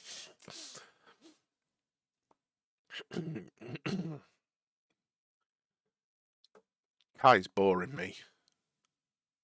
Absolutely boring me, mate.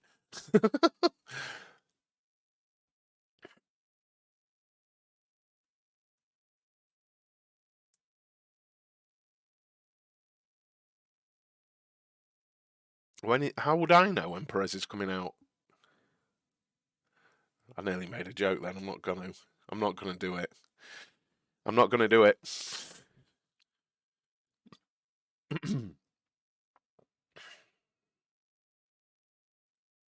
gonna do it. One thing I like about Perez though is I love watches, and he buys watches to signify career things.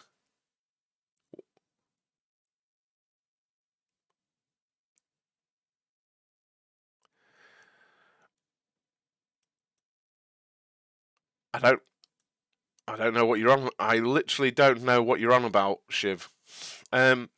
Rich, you have made preseason testing interesting. I've never followed preseason testing with so much interest. Thank you very, very much. I'm trying to for people, right? I'm in this position where I'm just like, I wish YouTube would push my stream. I feel like people, well, we saw the other day, if anyone was here on Thursday afternoon, we saw how much people were enjoying my sort of insight and my coverage of the testing. And I'm really hoping you guys being here, you guys chatting, you guys liking the stream and subscribing. I'm really, really hoping that YouTube see fit to sort of push my stream a little bit, you know. I have literally no idea what you're on about, Shiv. It's something that I couldn't care any less about any of that. It's nothing to do with Formula One, so I don't care. I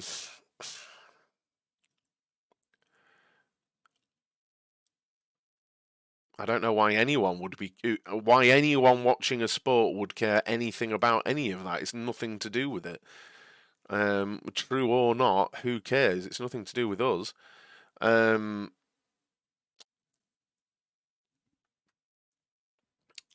Interesting stuff. So we've got who's out? Bottas at the minute, and De Vries is out as well.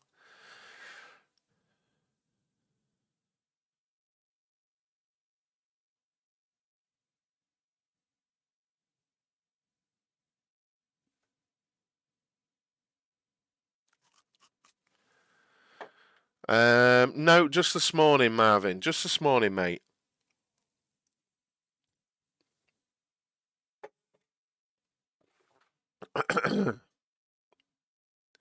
Looking at the side of the floor on the in the bottom of the side pod of the Alpine. I think everything's all right. They're just sort of looking at it and poking it.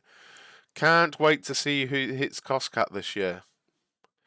I mean this truthfully, Rich is in top 2 in my opinion for F1 content. Thanks for putting me in the top 2.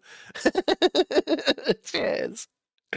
Cool, thanks. Just joined. No problem, Marvin. Hope you're doing well. Glad to see Mert do less sandbagging. They've never done sandbagging, Daniel.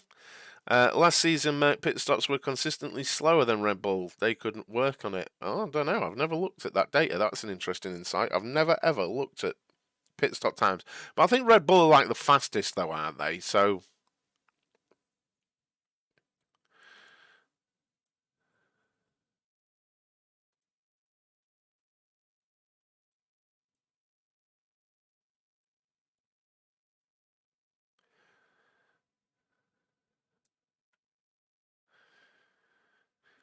So we've got Bottas out on scrubbed hard tyres. I think he's got a lot of the program to go through. Bottas. I think he's got long runs to do. I think Bottas is in all day, isn't he? I think he's got long runs to do, and I think later on you're going to see short runs from him as well. 9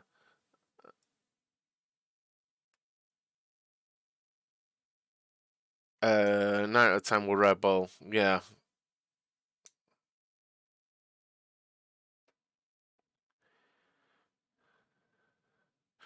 Wouldn't it be really random if we got to qualifying next weekend and like Haas just blew everyone away?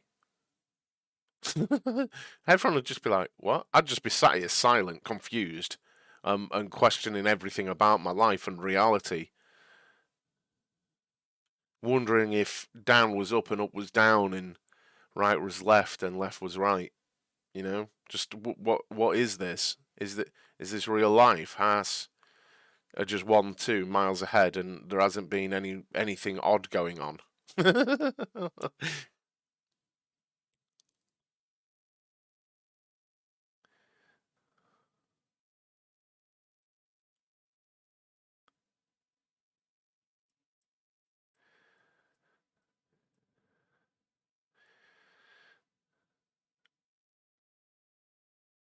Teo Porcher, serious driver. So we're seeing Leclerc out on some fresh softs again, guys. So we're going to see Leclerc go again. Perez is out on fresh mediums. This is a curious one.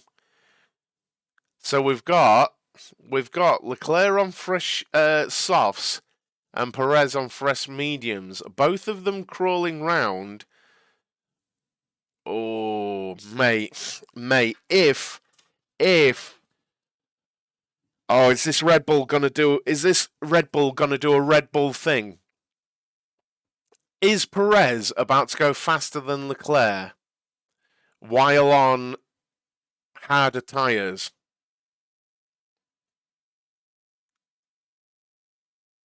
Do we think this could be a thing?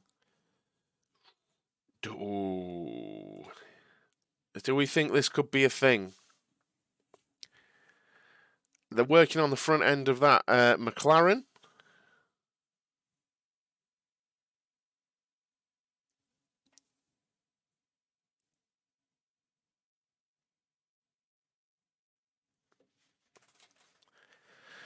It is a rocket ship. So here we go then. I would like an on board with Leclerc, please, Mr. TV Director. I want an on board with Leclerc. Give me an on board with Leclerc. I like the look of the Ferrari, but give me an on board of the Ferrari. I want to see it. Honestly. We've got okay, so Leclerc is on C4, Perez is on C3. So one harder. So purple first sector for Leclerc, just under a tenth faster, and a green sector 6 tenths slower for Perez through the first sector. Is Perez setting a flying lap? Yes. Through 9 and 10, very nice for Leclerc. Purple second sector there for Leclerc. This is a fast lap. This is a fast lap for Leclerc.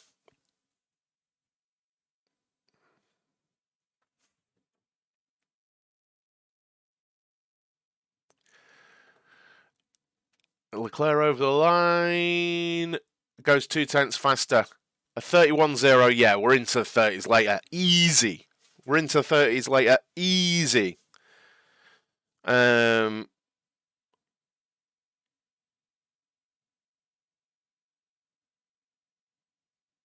Easy later. And Perez does a 32.6. Personal best. 1.5 seconds off. But we don't know how much fuel's on board.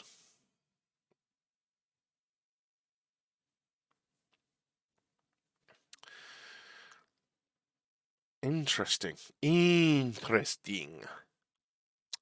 Don't know what to think about that. Don't know what to think about that.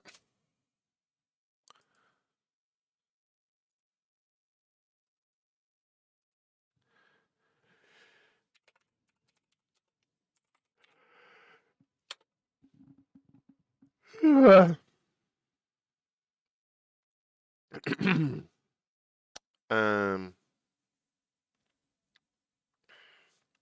Yeah, yeah. That's what I was just trying to think of. A gap like 1.5 seconds, well, 1.6 seconds. I'm going to go out and say I feel like Red Bull and Ferrari are mighty close. I think that Max would be fastest, but I think Red Bull and Ferrari are mighty close. Honestly, I think they are mighty close. So, just as a point of reference, guys, that lap there from Leclerc would have put him fifth on the grid last season. That would have been the fifth fastest time in Q3 last season. 31.0 would have put him fifth in Q2 as well. So, yeah. He's going faster than Mercedes were in qualifying last season in pre-season testing. During the day where it's slower. I honestly think we are going to be to 2021 lap times this year, if not a little bit faster. Personally. I called yesterday, I was thinking we were going to see 28s in qualifying next week. We'll see if I get it right, but I think we'll see 28s in qualifying next week. High 28s, but I think we will.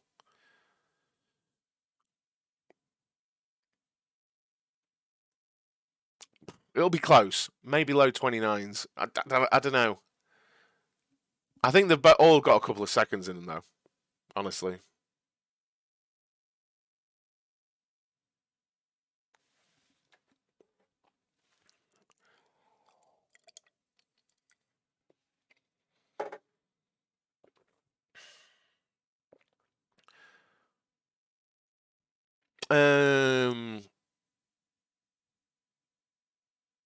I think it's Albon. I don't know why it's displaying that way. Actually, I do know why. Why has it done that? For some reason. I think this will fix it. I don't know why it's doing that, honestly. It's a bit strange. I don't know why it's doing that. I think it's just a bit of an error on the website. It's displaying in Russian. Is it Cyrillic? It's displaying in that. I don't know why. Sorry.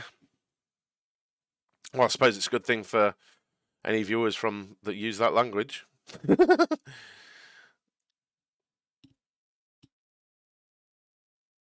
Yeah, Mazepin, even. 978 subscribers. Oh, I really, really, really want to hit 1,000 subscribers by the lunchtime break. I really do. Please, guys, hit that subscribe button if you've not already. It really, really helps. It helps grow the channel as well. If you're into F1 watch-alongs, F1 content, and my take on F1, then please do hit that subscribe button. I'm going to be watch-alonging on every single session this season, or I'm going to do my very best to. So please do make sure you hit that subscribe button down below. The massive red button.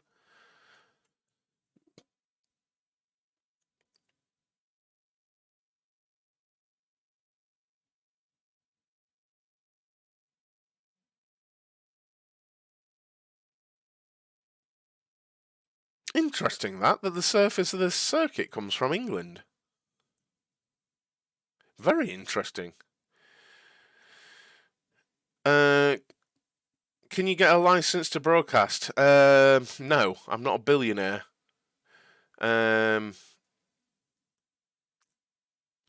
Brazil.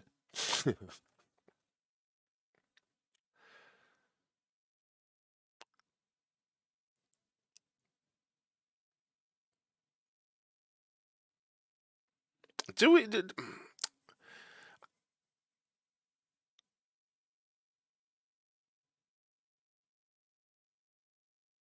So he's quite sure that the.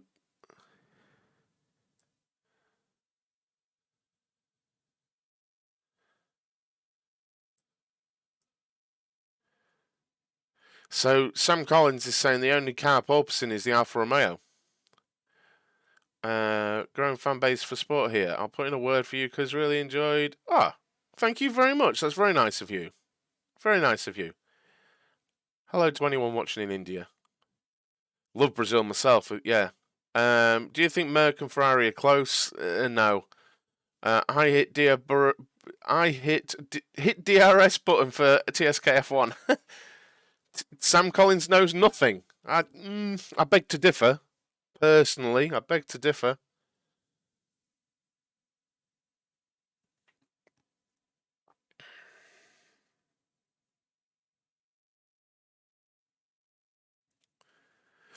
We're 18 subscribers away. Just 18 subscribers away.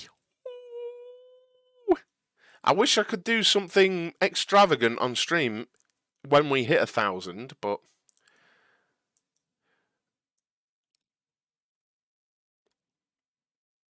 Okay, let's do that. Let's play that game. Let's play that game, right? Let's play this game. Jonathan just shared his pecking order. Now, if you're not sure what that is, just the order of things. And he said Red Bull, Ferrari, Mercedes, Aston Martin. Release the topic. Not today. Not today, Marcella. Not today, mate. So I'm on all day today. So what do you think are your top 4 in order? In order, from what you've seen in testing so far. Jonathan thinks it's Red Bull, Ferrari, Mercedes, Aston Martin. What do you guys think in chat for your top 4 teams at the moment? Red Bull, Ferrari neck and neck, Aston and then Merc in that order for you, Nick. So you think Aston have jumped ahead of Merc, do you? That's interesting. Got to be top off running around like a madman. No. I would get banned because people would think I had exposed hairy lady bumps if I took my top off. I'd get banned for nudity or something immediately. What's that they're doing on the Mercedes? Recharging hydraulic system or something? Is that what that is? Interesting. Is that what that is?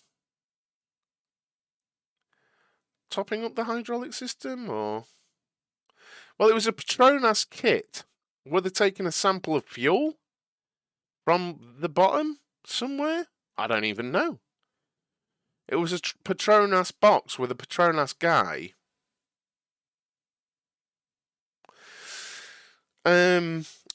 Carl says, sorry, let me find back. Marcella says Ferrari, Red Bull, Aston, Merc. Alvin says Red Bull, Ferrari, Merc, Aston, maybe Alpha 5th. Spring says Red Bull, Ferrari, Merc, Alpine. Slightly biased, but genuine thoughts. Carl says Red Bull, Ferrari seem to be very close. Then probably Merc and Aston looking good.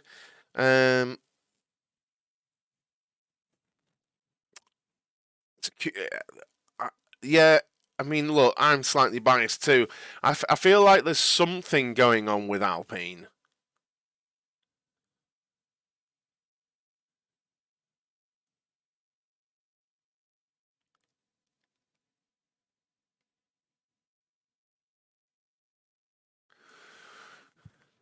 What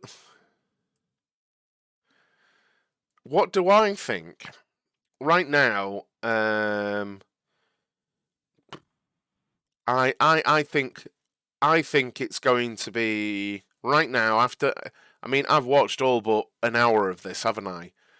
I'm going to go with Red Bull, Ferrari, Mercedes, Aston, but there is a huge but here. I think if these tyre issues are true with Ferrari, race pace would be Red Bull, Mercedes, Ferrari, Aston. Well, maybe even Aston taking Ferrari.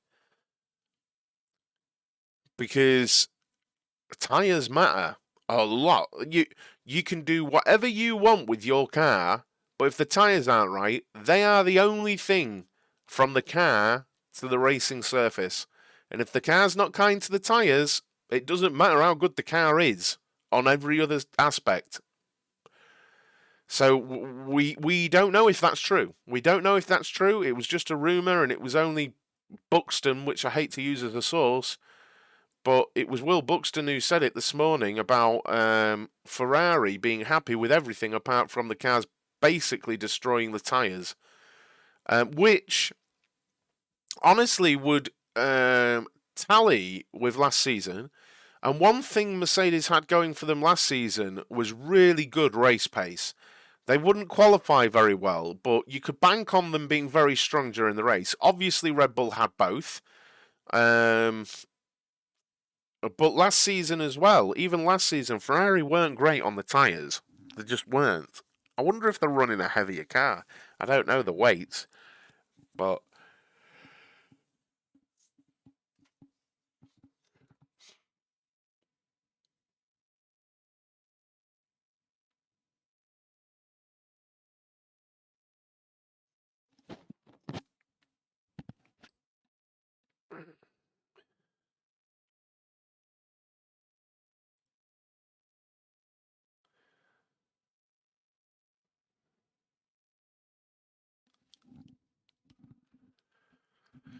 Ham did say there was one thing he would keep. It's the race pace, and he said reliability, didn't he? Yeah. What is the issue with the Ferrari tyre? Literally what I just said, Si.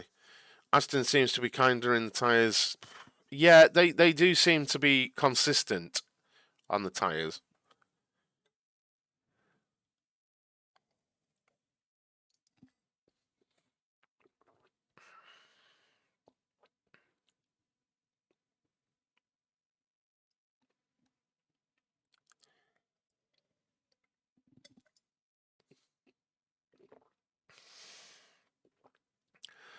For the afternoon, Shiv. 12:15. Ferrari, Red Bull, Aston Martin, Alpine, Hendrick says. So Hendrick just thinks there's no Mercedes in the top 5. Top 4, sorry.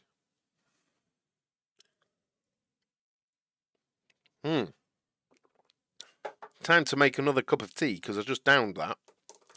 I'm loving that I can make a cup of tea sat here. How magnificent is this? That is a bold prediction.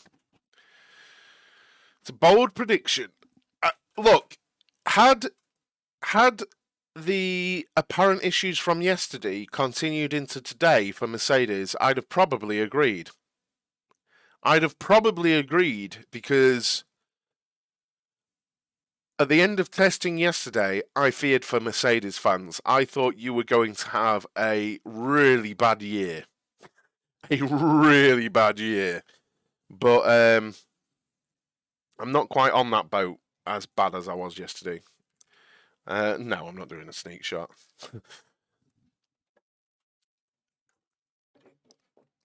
Time to get the old flask out.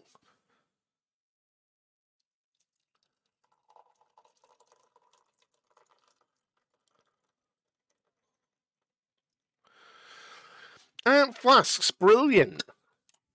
I've been saying, how long? 2 hours. Lovely hot water to make a lovely cup of tea. The peak of Britishness. I've got a flask of hot water to make a cup of tea. We'll let that brew for a few minutes, sports fans. You've got to let your tea bag brew. You've got to let it brew. Yeah. I'm not surprised, Jonathan. I'm not surprised. Shame that McLaren are nowhere, because I think they have a neat top 5.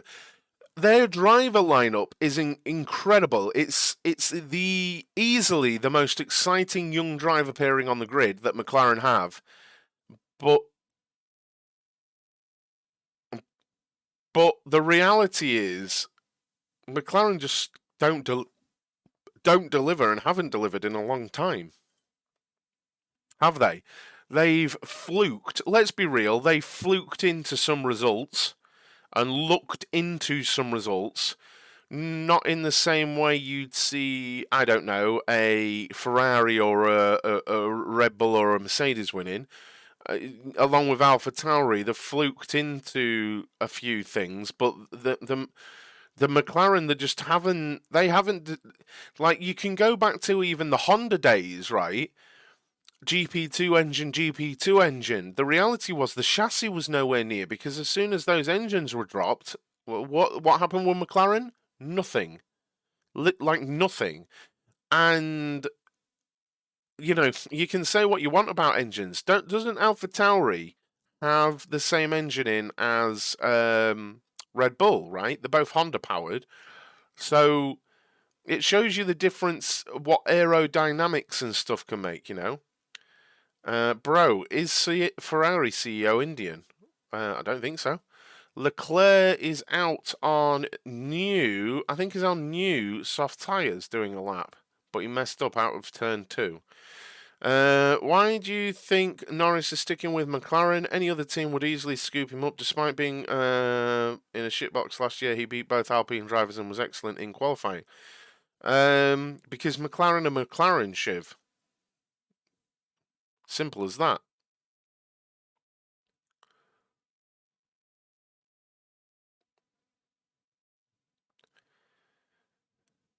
Well, okay, let's expand on that. Right. Where do you think he would go, Shiv? Let's expand on it. Where do you think Norris would go? Let's have a conversation. McLaren are always McLaren and will always be McLaren. The same. That's just purely disrespectful. The same as Williams.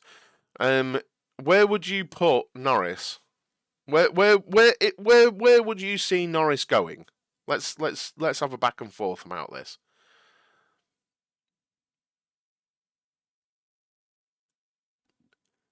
Big moment there. Yeah, he aborted the lap even, did Leclerc. Let's be honest, Williams are ahead of McLaren this year. Well, we don't know that. I also have McLaren last, Alpha 9th, Haas 8th. I could be wrong. I think the AlphaTauri and the Williams are very close. I want Williams to be 6th.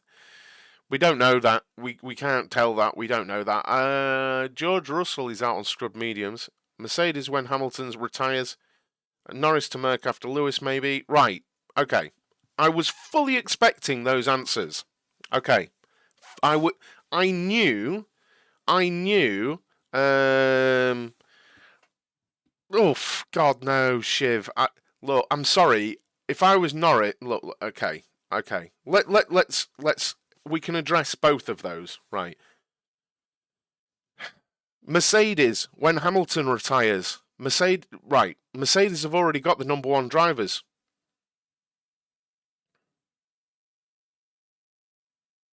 Like, the Mercedes have already got a number 1 driver. He must be right then. If he said it, he must be right. Mercedes have already got the number 1 driver. Checo? No. Checo's never going to Mercedes. So, Norris, at the moment, is the guy. Right. This is the thing, right? Norris is the guy at McLaren. Would he go to Mercedes to be a number 2? Don't think so. And he would be number 2. George is better. George is a better driver than Norris. I know people don't like it because people love Norris. Norris is exceptional. Norris is fantastic. George Russell's a better driver. Would Norris leave McLaren being the guy to go and be number 2? To go and be number 2 to George Russell? I don't think he would, and he doesn't deserve that. He's a number 1 driver, but George Russell would be number 1. Marcella showing that he doesn't know anything. Would he go to Alpine? What for? It's a sideward step. Much like Spring says, it's a sidewards, slightly up step to go to Alpine from McLaren where they're at now. What would you go to Alpine for from McLaren if you're the guy at McLaren? Mercedes is a better car than you're not. Do you think Stroll will stay in the sport for a long time because of his dad, or teams will get fed up? I think Stroll will stay in the sport because he should be in the sport. I think there's potential there, and he's shown flashes of brilliance. He's shown flashes of stupidity, but people like to hate on Stroll because it's a super easy and lazy critique.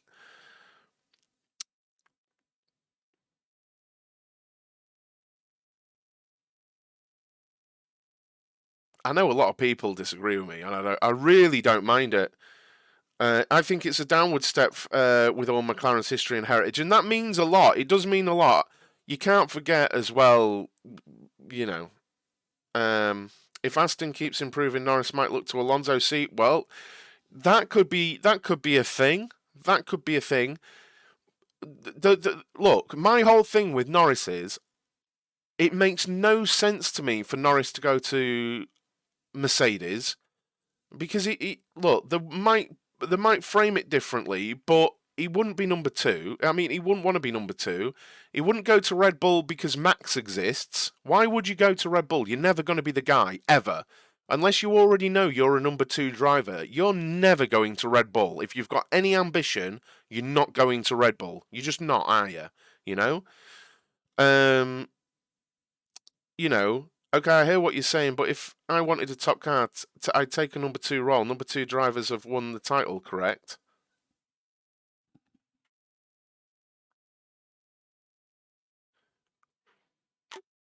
Not many. Rosberg did.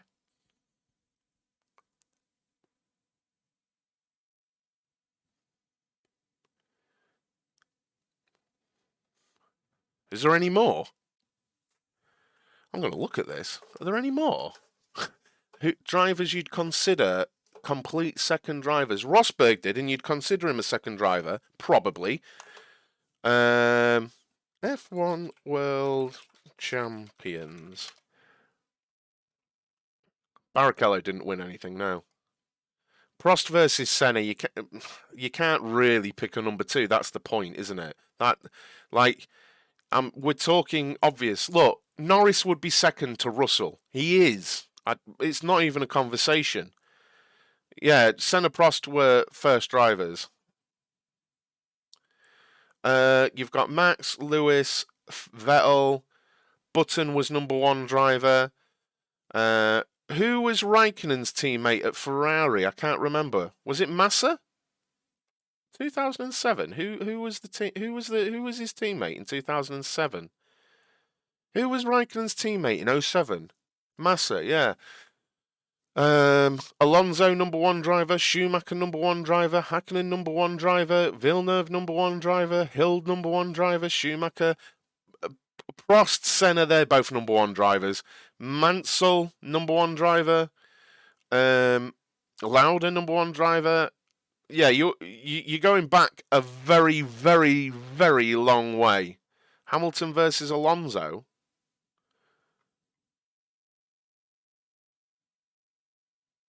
Eh?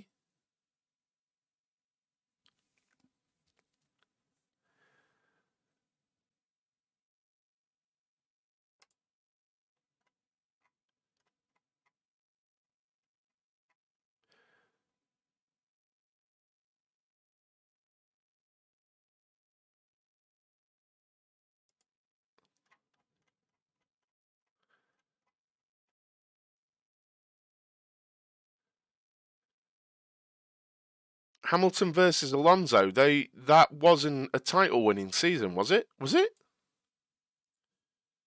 That wasn't. Was it? Was that a title winning season?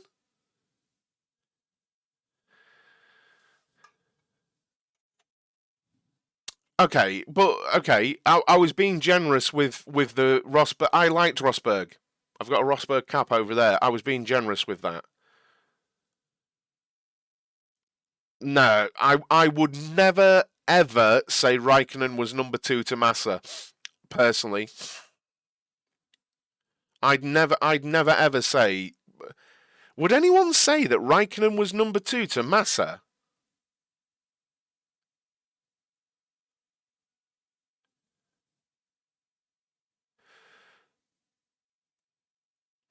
It's okay, Jonathan. I'm just saying that was my point, though. Would I would never say I'd never say I'd never ever say, I'm sorry, I'd never ever put Kimi Räikkönen second to Massa. Back then, not for me, sorry. I couldn't put him there. But look, I think the implication that second drivers can win titles is a very rare exception. I think, and that is my point. That is my point.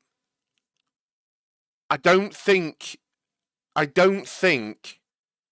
this is my point with Norris to Mercedes. My genuine opinion, and history shows, and statistics show, and performance show, Russell is a better driver than Norris. Everything shows that. Bias aside, junior formula, Russell beats Norris all the way, right? So my opinion is, why would Norris go to a team where George Russell, if Lewis is gone, George Russell is number one? That's what he's there for. He's there to take over from Lewis, isn't he, one day? He is going to be that guy. And Norris goes there, it's not quite as serious, but it's like going to Red Bull. So, you know, Lando Norris at McLaren, you're at an institution that has everything and could be and has been one of those teams. So why not be the guy? Do you get where I'm coming from? It's probably better to be the guy, you know.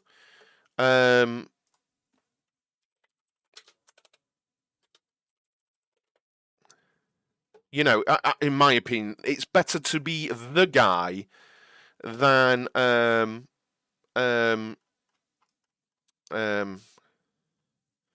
just wanted to fact check you there because I was almost certain you were wrong there, Saish. Norris never won an F2 championship, ever. He won plenty of titles on his way up, but he was never an F2 champion. I don't know where you've got that from, but I had to fact check that. Russell beat Norris in F2. Just so you know. But it makes sense to me. It makes sense to me.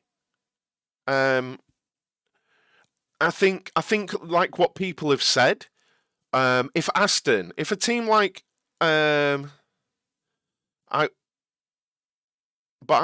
I get your logic, but I wouldn't say Albon is the guy in Williams.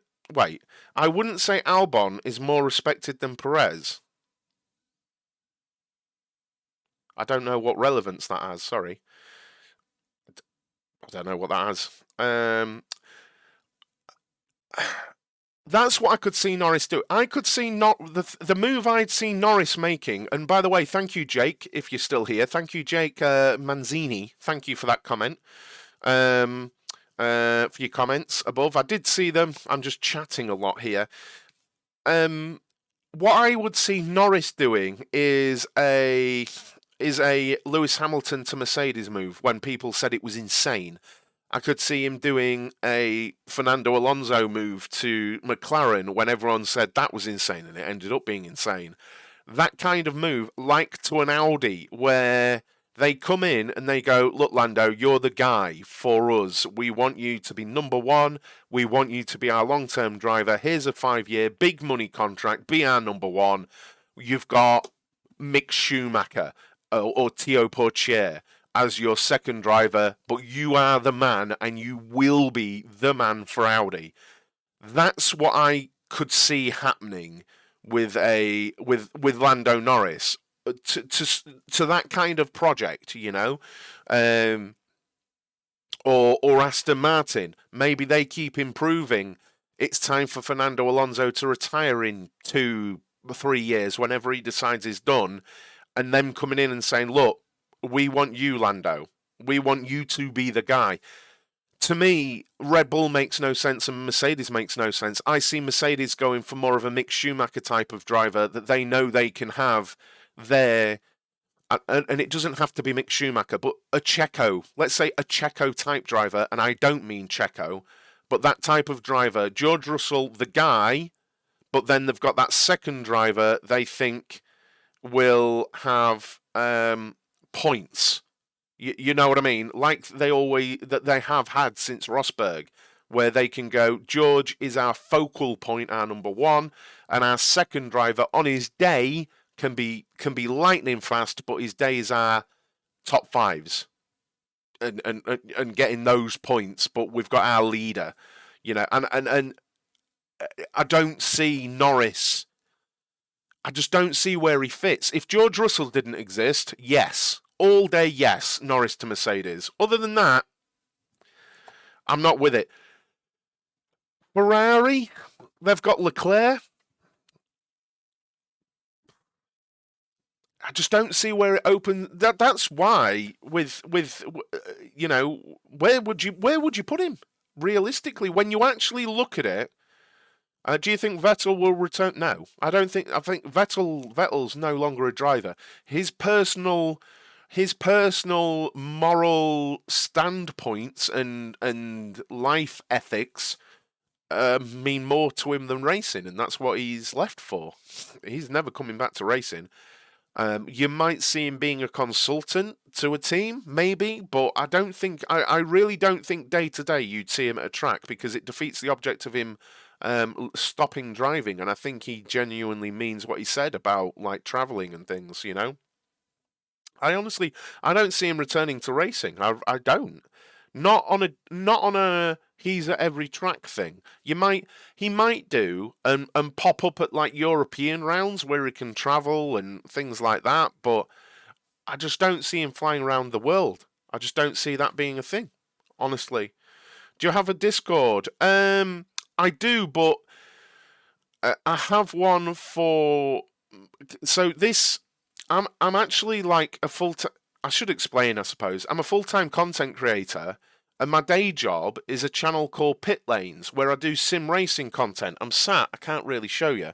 I'm sat in a sim racing rig, a full sim racing rig. I've got my wheel just in front of me and my pedals and all my screens and everything. And I've got a Discord for that, but I don't for TSKF1. Should I start a Discord for TSKF1? I did think about it, but I just want to try and get this going. But if people want me to start a Discord for TSKF1, I can do it. Is that a thing people would want me to do? I think Russell's. I don't gamble, and I don't really know how. But I wanted to put a bet on, as soon as Russell got into Formula One, I wanted to put a bet on him being a triple world champion by the time he retires, because the odds would have been brilliant, and I wanted to put that bet on, because I believe Russell will be at least a triple world champion by the time he retires. And I believe that strongly, and people who have known me will know that that's something I've said since Russell got his seat at Williams. I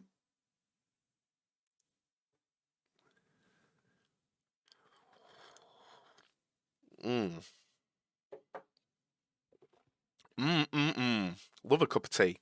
Right, guys, we are 18 subscribers away from 1,000.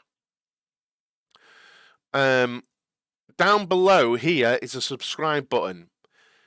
If Pit Lanes, if TSKF1 can get partnered on YouTube, it would be an amazing thing. It'd actually be my second partner's YouTube channel, but it would be magnificent because it opens lots and lots of doors for the channel. So please, if you're enjoying this conversation, if you're enjoying this back and forth, my take on things, if you like watch-alongs, I'm going to be covering every race this season, including practice sessions for all the ones I can make. I do a daily news show every morning, 9 a.m. UK time, every morning, Monday to Friday, UK time, where I bring you the newest F1 news, which is then available after I'm live anyway, so you can still see it. Please do make sure you're hitting that subscribe button down below, because we're very, very, very close to being partnered. I'm quite new, and despite the shirt, which teams do you support? None in particular, I'm a Formula One fan above everything. I if the driver I'm a fan of is Fernando Alonso, and I have a bit of a soft spot for Alpine. But other than that, I don't support a team in particular. I'm a Formula One fan. I love Formula One racing. And I know that's a bit odd these days. Like, I don't care about the Max Lewis debate. I really don't care about it. People started that the other day, and I think I just destroyed people from both sides of that argument. To be quite honest, I ruined people with my take on it. They were very quiet very quickly on all that nonsense. Um, you know, I love Formula One, and I'll have a conversation about any driver and any team in a fairly unbiased way. So that's what I'm about. Uh, what he means is he's got a soft spot for. Oh, you know it, sir. Where do you see Mick in 5 years, and how do you rate him? People disagree with me, Hendrik. I highly look. I highly rate Mick. I feel last year there was quite the narrative against Mick Schumacher, and it was completely unfair, right? When I researched it, and you can look up the data, I'm fairly sure when I researched it, at the same stage of his career, Verstappen had more DNS than Mick Schumacher, right? It's because of the cost cap, and it's because Gunther Steiner is a loudmouth, right? That and Gene Haas himself said stuff, right? That this whole narrative about Mick being the reason Haas were doing so bad, right? If you actually look at the statistics, I know points are where it matters. I understand that. But if you take the average finishing position of K-Mag and Mick Schumacher last season and average it over the season, Mick Schumacher beat K-Mag for finishing position last season. It's just that K-Mag had those couple of results where points came in, and I know it's where points matter, right? But I just like to say these things because people they'll watch Sky Sports and they'll watch lazy analysts and go, "Oh, look at Mick Schumacher, he's terrible." But the data is there that he really isn't. And let's look at his record into Formula One. He wins. He won the title in F3. He won the title in F2. You know, we've literally just said Norris didn't win the title in F2. Mick Schumacher did.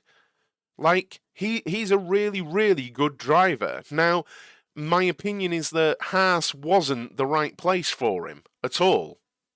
Really wasn't the right place for him at all. Would he be better in a team like Mercedes as a second driver or Aston? I firmly believe yes. But that's my opinion on Mick Schumacher. I think he was a victim of lazy pundits and lazy analysts who don't do the research and weren't prepared to look at the data. And that's what I believe deeply. I truly do. As Drugovich is on soft tyres, we're watching him come through. He's just under 3/10 down going through sector 1 there. I think this Aston Martin is a very racy car. It looks very stable on board there. No oversteer coming out of turn 8, which is lovely to see. As he turns down to turn 9, no look up on the front left. It's looking absolutely lovely. There didn't even seem to be a twitch of oversteer on exit of turn 10 there as he goes green in the second sector as well.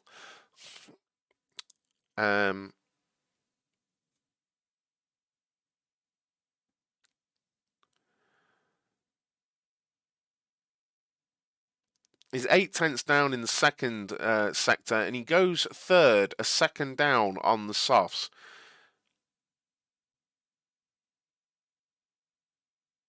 I think at the hands of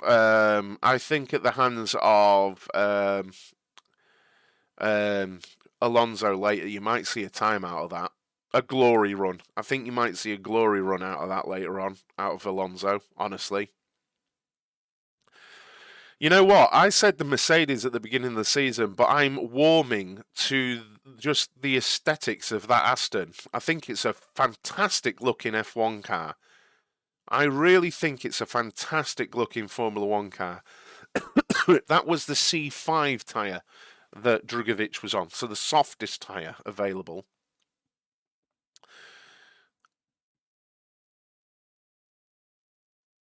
Drugovic, yeah, great driver. F2 champion. I believe he was F2 champion last season. A very good driver. A very good driver, Gled. I'm sure he was F2 champion last season, right? Let me just check.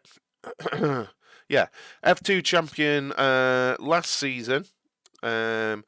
He's also been the Spanish F3 champion in 2018, and he was third in the German F4 championship in 2017. Very good driver. Very good driver. For me, he isn't Piastri, but he's a very good driver. Yeah. It's a good-looking car, isn't it, Spring? You know, it's doing everything you would want from a Formula One car. They're pumping out what appear to be sort of, I'm not saying they're going fast, but fast lap simulations. And at the wheel, it's very undramatic. It's very composed. And that's the sign of a fairly... The Red Bull looks switched on in the same way. And I'm not saying the Aston's as fast, but just at the wheel, it looks very undramatic. It looks tidy to produce those laps, you know? Thoughts on Arthur Leclerc? I don't really have any thoughts, I won't lie, and that's just lack of knowledge on my part, Alvin. I can't know everyone, mate. Why are Albon's letters in Russian? No idea. No idea. Sorry about that. Won by a massive margin despite all having the same cars. They don't have... I think it's important to note, while they have the same cars, they don't really, because some have better finances than others and stuff, you know? No, I don't really have thoughts on Daruvula, won't lie. I'm not avoiding questions, I just won't answer stuff I don't know about. I won't pretend to have knowledge I don't have knowledge about. What I tend to do, I'll be really honest, guys, I know my Formula One. I feel like I've got a really good knowledge of Formula One. And when new drivers come into Formula One, and the reserve drivers even, I try and research reserve drivers as well. So I looked at Drugovic, I've looked at Piastri, I've looked at Théo Pourchaire, those kinds of drivers. I look at them, so I've got a bit of knowledge just for myself about them, but I don't know a great deal about the F2 grid as it stands. Lawson, I think, is a good driver. Jack Doohan, I think this season he needs to do something personally in F2. But beyond that, I don't know much. I'm going to be honest, I don't know much, and I bow to your guys' knowledge on those drivers, and I'll be really honest about that. Fresh soft for Leclerc. No, Leclerc is on used mediums. How many laps has Russell done since he came from the pit? He has done 14 laps. Actually, that's really good. Good shout on that. Russell has done 14 laps on scrubbed mediums, so I was just about to say he's coming to the end of his run as he pits. So there you go.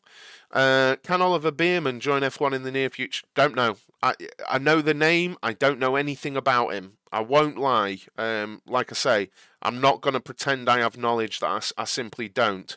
So yeah. I think that's better. Like I'll take you guys can educate me on why you think Bierman is good enough to join F1, but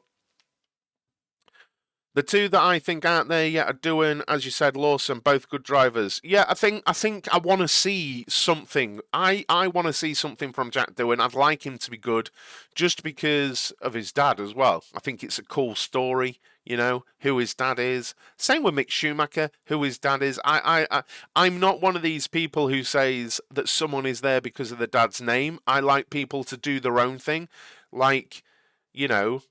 People, you know, before Verstappen was, you know, well, he wasn't there because of yachts, you know.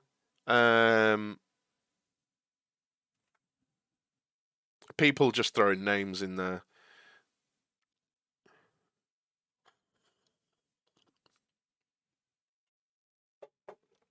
I'm loving this conversation, though, guys, as we're seeing the Williams with absolutely tons of flow viz. on the under side pod area, on the top of the floor, under, in the cutout. Absolutely loads of flow viz. Jack has a bright future and Mick has done everything he can to get out from under his dad's name. Look, Spring, I almost get angry when people say that about Mick. Honestly, I think, look, his dad was his dad, but how Mick won everything up to Formula One, and that's all he can do. He has, look, I think anyone who knows, right, anyone who knows racing knows Mick Schumacher has the CV to deserve a role within Formula One. Probably a race seat, but he has the CV, and he definitely earned his place on the grid. If you know, you know. And if you think any differently, like, he's got, for example, he has a far better resume going to Formula One than Logan Sargent. Far better. Like, orders of magnitude better than Logan Sargent. But Logan Sargent's on the grid. That's okay. I'm not salty about that. I'm just making the point. You can only win what's put in front of you, and Mick Schumacher won multiple titles on his way to Formula One, and that's all you can do, right? You know? It is what it is. Are these flashes of hope that Mercedes can compete closer to Red Bull and Ferrari? I don't think it's there. I'll be honest, Jake. I don't think it's there. We'll find out next week. But there we are. He has a better CV leading to Formula One than his dad did. Let's be honest. True story.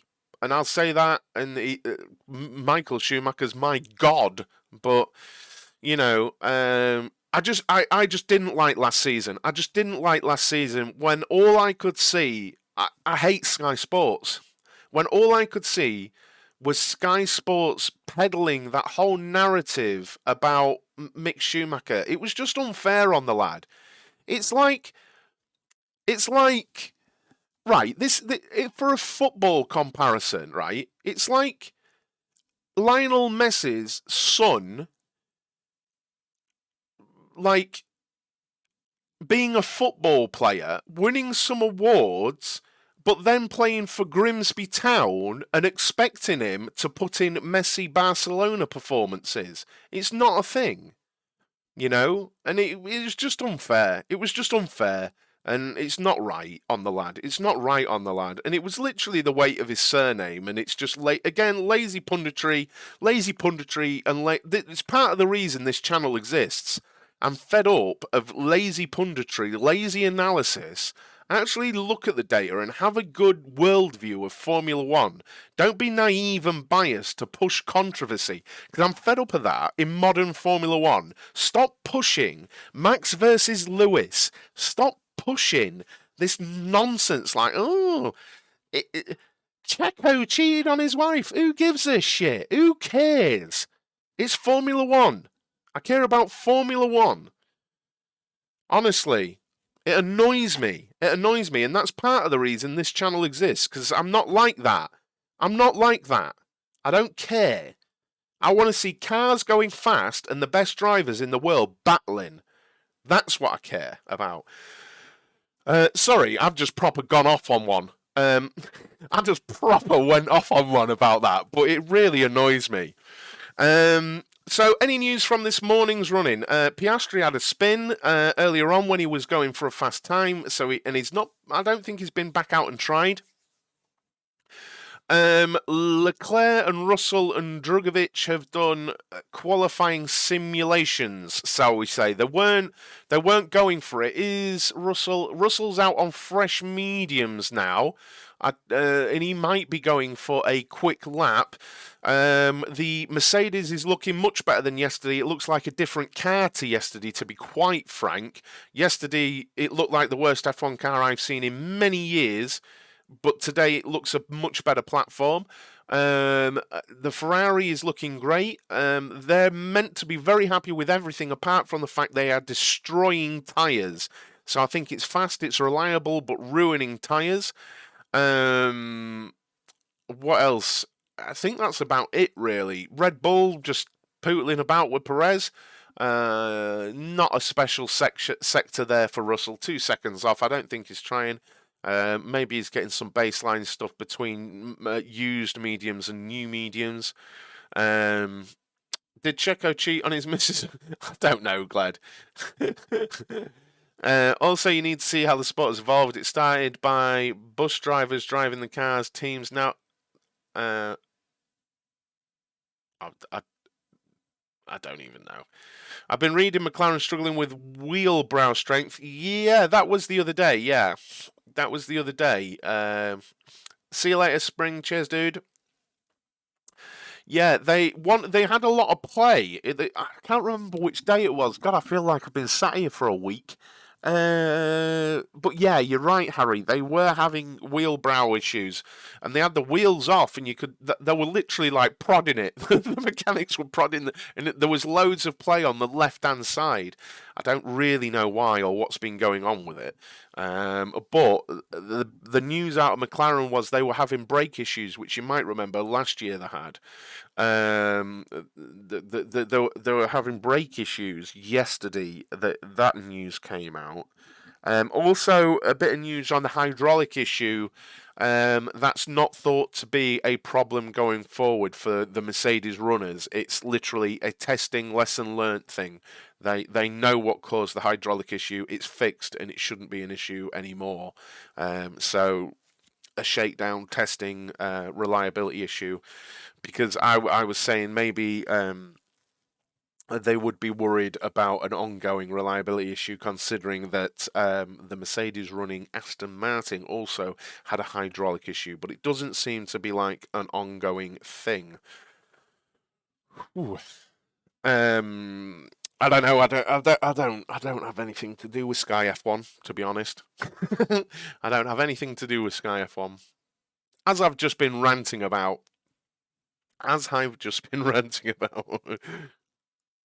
Hey, I'm still happy with the fact that I have a flask of hot water and tea here. I've been thinking about doing this for ages. It was a top idea, though the logistics of it broke my head.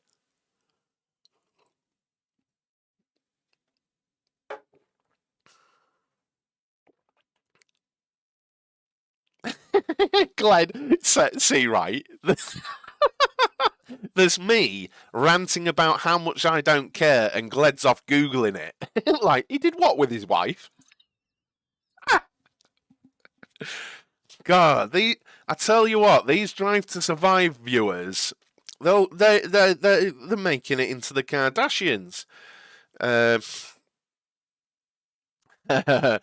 Yeah, I mean, to be fair, I've got the same coverage on. I think F1 TV is provide. I think F1 TV and Sky are providing the same coverage over testing. Like, I can hear Crofty's talking, but I'm not listening to him. I only keep the coverage on actually to see when someone's being interviewed, and then I listen, but I don't listen to Crofty, quite honestly, because I'm talking over him now, aren't I? As we're seeing Perez on some scrubbed mediums circulating the track. But it's going well today. Man, if Sky Sports had commentators like James Hunt back in the day, we'd have a different outlook on. Oh, mate, Murray was different class. It saddens me, and I know it shows my age, and I don't care. But when you see compilations of Crofty commentating and people saying Crofty the GOAT, I'm like, you've got no idea. You've got no idea how many levels below Murray Walker Crofty is. Well, to be fair, no one could be on Murray Walker's level, ever. But it pains me when I see stuff like that. Yeah, Pinkham is the very best.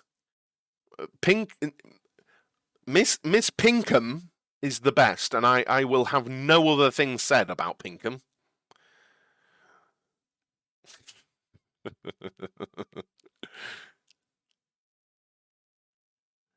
To be fair, I think the host from Ferrari's launch, I think she would be the best. I think she would be the best pundit in Formula One, even better than me, I would say. I think she's got an exceptional amount of insight to offer.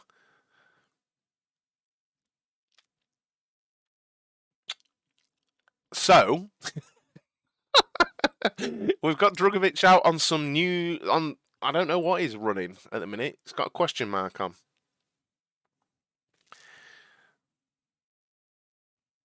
I don't know.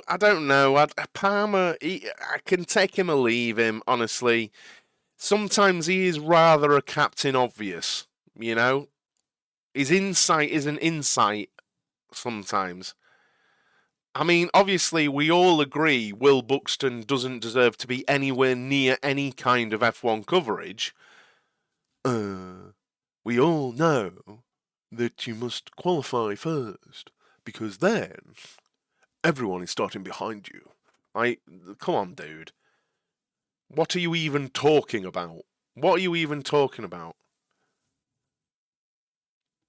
It's just I don't understand how he has a job. I honestly, and I'm not trying. I don't understand why he has a job. I don't get it. I truly don't understand it. I've never seen him offer anything to any F1 broadcast I have seen ever. I don't get it. I can't be the only one.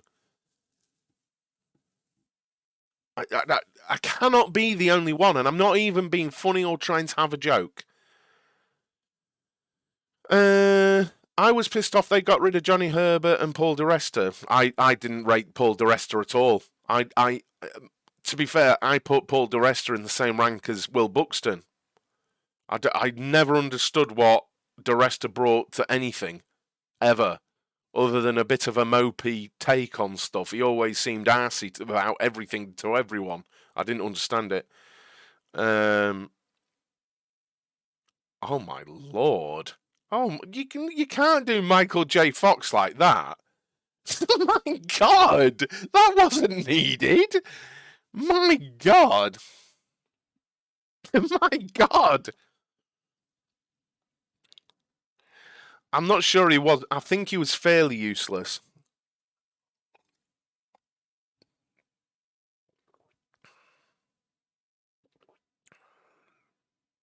Mark Webber speaking with Piastri in the garage. Obviously, Mark Webber is Oscar Piastri's manager.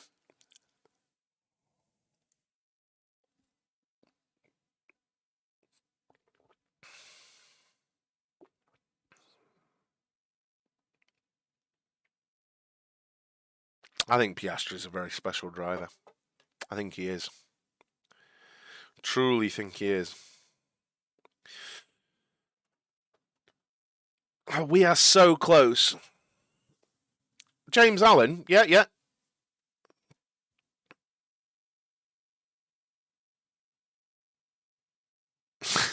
Glad. Go Pinks.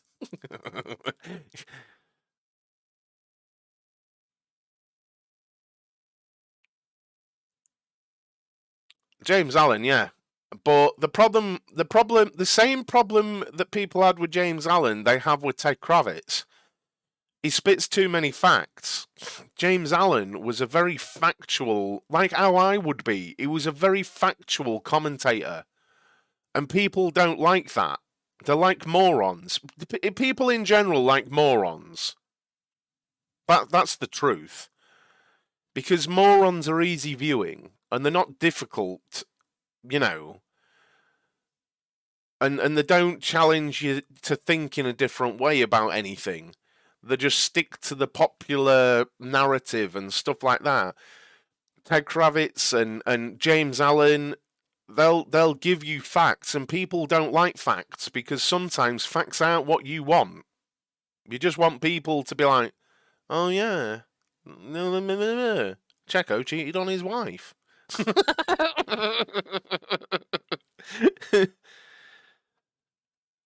people like Morans, I'd be popular. Glad. Did he? Did he actually?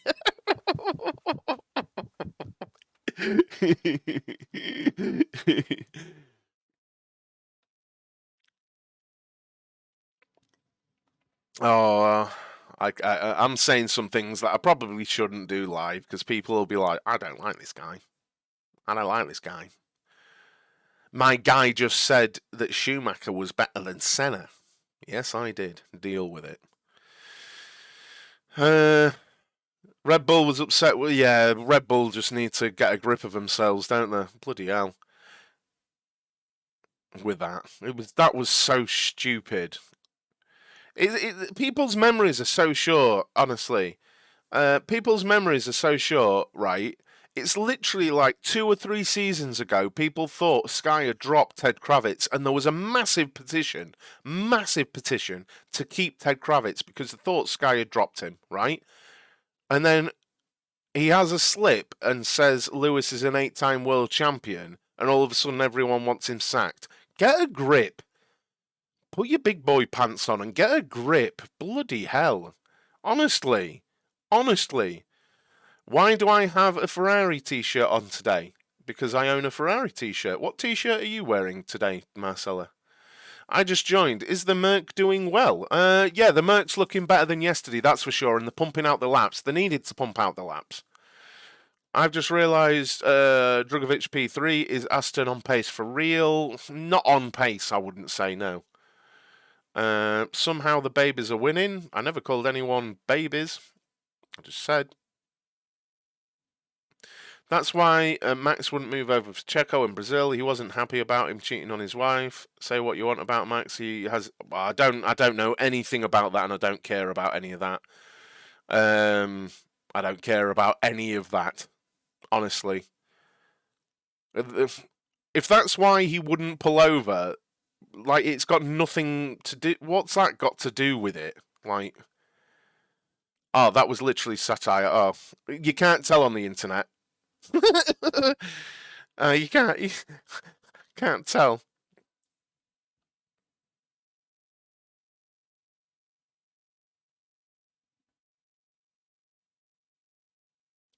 That's pretty much some of the only radio we've had. I'm clearly not, dude. There is no clearly not serious. Have you seen some of the stuff people have said in chat in the last 3 days? Honestly, there is no. I'm clearly not serious. I bet you're as excited as me, Rich, about next week. Probably for different reasons. I won't lie. I'm excited about the future of this channel. That's what's exciting me. I'm excited for Formula One, but for me and what I do for a living, I'm excited about the future of this channel, and I'm deeply thankful to everyone hanging out this morning. Thank you very, very much. And I know I've said it quite a few times already this morning, and I'm going to keep saying it. Please do make sure you smash that like on the stream, guys. You may have to close the chat if you're on a mobile device, and make sure you hit that like.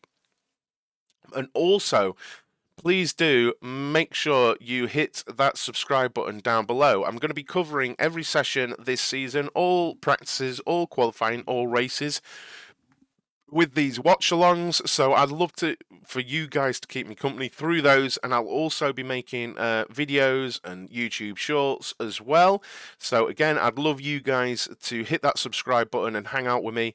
I've honestly had messages while I'm live today that people don't want to put in the chat saying that like there are other watch-alongs which is just the screen full of data and music, and there's no one there's loads of people in them, but there's no one like me talking, and that this is far better, which is very nice for people to message me, and I want to overtake those type of channels because I'm clearly putting far more effort in because I'm here, I'm talking for hours and hours to you guys. So if you want to support proper content, hit the subscribe button.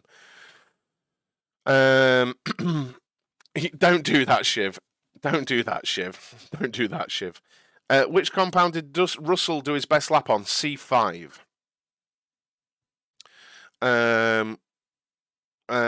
Charles did that on. No, he did that on the C4.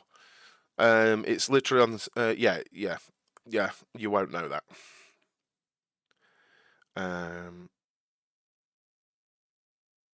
Is the team radio private? I don't know. We haven't heard much of it, so I think it's kind of private. You know what I mean? You know what, man? I'll give you that. I guess I have too much faith in people's ability to be rational. Yeah, exactly. No, they're not. They're not prototype softs. The C5s and the C4s aren't prototypes. I don't believe. I don't believe they're the prototypes. The prototypes are literally labeled T that Albon is on now. So yeah, those softs that those times were sat on were not prototypes, as far as I'm aware. Cheers, Harry. Thanks, dude. What's the difference between C4 and C5? The C5 is even softer. It's as soft as the tires get, and then the C4 are soft. It's a better format, Rich. Not blowing smoke up your back end, mate. But having the interaction is better. Plus, you drink the correct tea. Yeah, I try to. I just think there's lots of people out there. I mean, were you planning on doing a test roundup video? You know what I'm going to, Harry? As soon as I finish the stream later, I'm going to do a video where it's just me talking about what I think about the different teams, and then we'll see what we do. I haven't got much time because I'm going out as soon as I was meant to be. As soon as I finish the stream, I'm meant to be going out, but I'm gonna quickly get that video done and out onto the channel. Do you think Pirelli will make a new ultra hard tire compound? Nope. Well, I don't know. Maybe. Don't know. I've no insight on that. I don't know why they would do that. The hard tires are already super hard tires, so I don't know what gap they would be filling in doing that, honestly. But yeah, if you've not done so, guys, honestly, hitting that subscribe button down below really helps. Make sure you've hit that like button and also get involved in the chat. The more people involved in the chat and offering their opinions, honestly, it'll help the channel grow absolutely loads because it'll show that the channel is popular and engaging, and that will help YouTube really push this content. Thanks a lot for the subscribe. Appreciate that. We're just 17 away. 17 away from 1,000, and 1,000 is partnership. And when it becomes a partnered channel, I can then start doing exclusive videos for people who become members, which would be very cool. I can start doing like analysis videos and stuff, can I?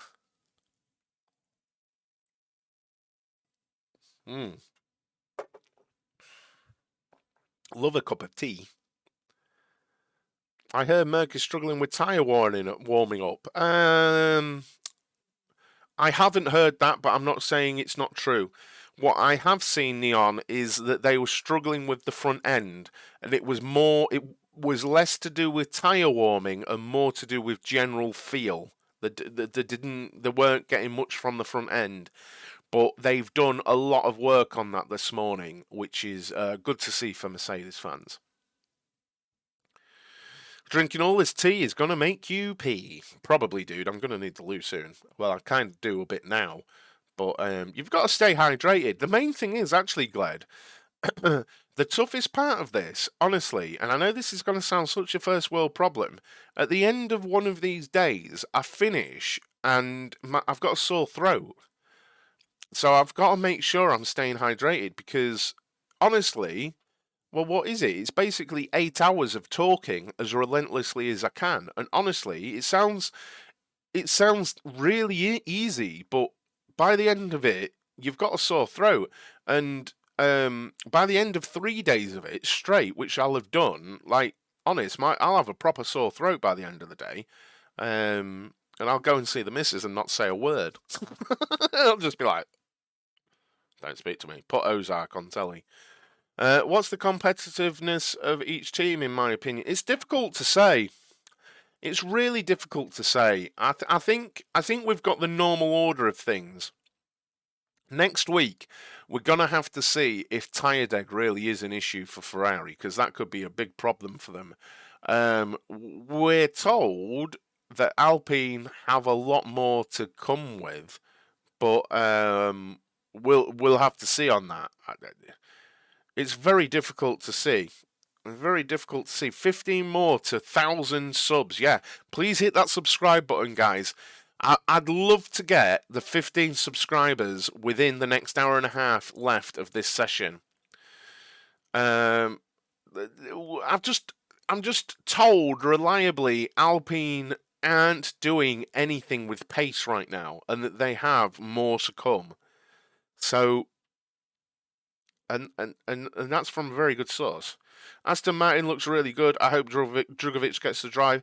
Yeah, I mean, look, I think I think we'd all agree that Drugovich should be in the car over Van Dorn next weekend if Stroll can't make it, right? You think Merck will bring an upgrade next week? I think a lot of teams might bring bits and bobs, yeah. Toto says he doesn't believe they can fight for the championship. Has he actually said that? Has he actually said that? Really? Is he quoted as saying that? Is he really already quoted as saying that? I'm not sure I'm on board with that.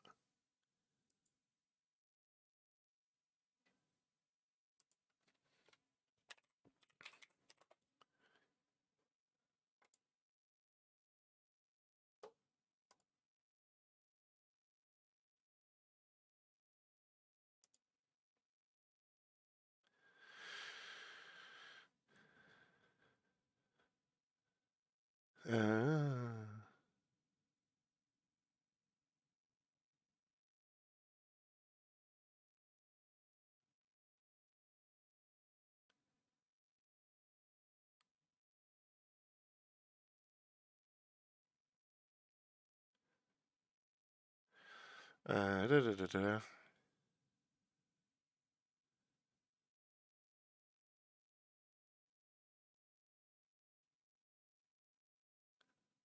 He hasn't said that. That isn't what he said, Jordan. That isn't what he said. Sorry, dude. That isn't what he said. Look, I'm not going to have a go, but why do people like how are people? All he's saying is the car. Like, are they where Red Bull are? No, he hasn't said. He's literally said, our car isn't strong enough at the moment, and then he goes on to say, I think we can fix it quickly because the problems aren't big, but Red Bull are fast. I don't know. He hasn't said they can't fight for the title. Literally at no point in that article does he say they can't go for the title. I'm not having a go, dude, but I was shocked at the inference that he had said that. He's just being honest. Nobody said that, Shiv. Literally, no one said no, Mikey, no. So who are you talking about, Shiv? Look at Red Bull last year; they were miles behind Ferrari. I'm not sure they were ever miles behind Ferrari. There's no need to say sorry, but I was shocked at it. But that's not what he said, dude. He admitted that they're not on pace with a Red Bull, though. I will give you that. No, he said no, Michael, no. It was an accent thing. I'll say this as well. I'll say this all the time. It's his accent. No, Miguel. It's the way he said. It's the way he said it. You think Merck are miles behind Ferrari on pace? It's a different. I think what we're seeing is a lot. I think we're seeing a lot of in Formula One in the last couple of years. We're seeing a big difference between quali pace and race pace, and I understand people sometimes not getting the difference there. And it's a thing I talk about on my sim racing channel all the time. You can have a car that's 3 seconds a lap faster, right, in qualifying. But if you destroy the tyres in 10 laps and have to do 2 more pit stops, it doesn't matter anymore. You're not that fast anymore because a Mercedes that does one pit stop is going to beat you, you know? And they are different things, right? And that's the story coming out of Ferrari at the moment, that it's fast, it's reliable, but it is ruining the tyres. Now, that we've only seen that reported by Will Buxton, but there might be some truth to it. And this is what we saw a lot last season, that Mercedes, while not as good as Red Bull on the tyres, they had really strong race pace. Like, they really could just get the times out and be very consistent, and they had a really good, well, they had a good race car. So it's a challenging one. It's a challenging one. It's hard to, it's really hard to call. It's really, really hard to call. I can't. I'm not going to lie. As we see Russell on a very, very good run here, 17 laps deep, doing 39.4. That seems, honestly, from what we've seen, that would strike me. From what we've seen, I think that is a touch slower than Aston, what we saw yesterday on a long run.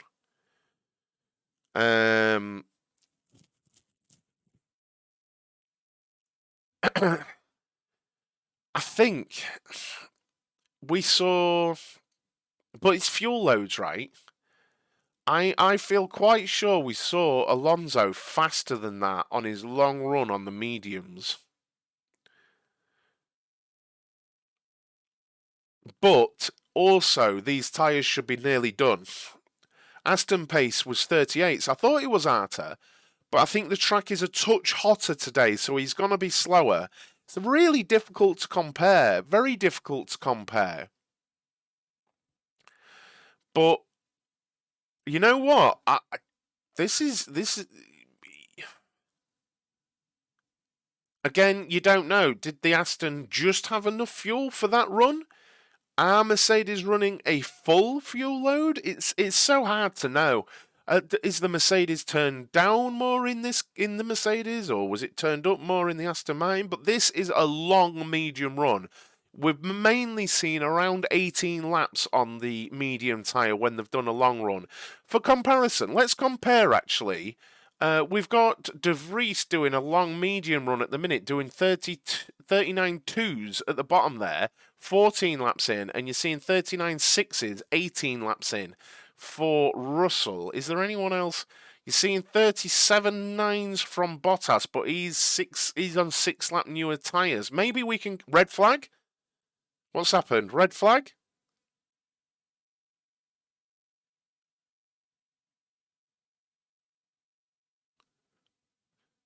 Got a red flag. Anyone?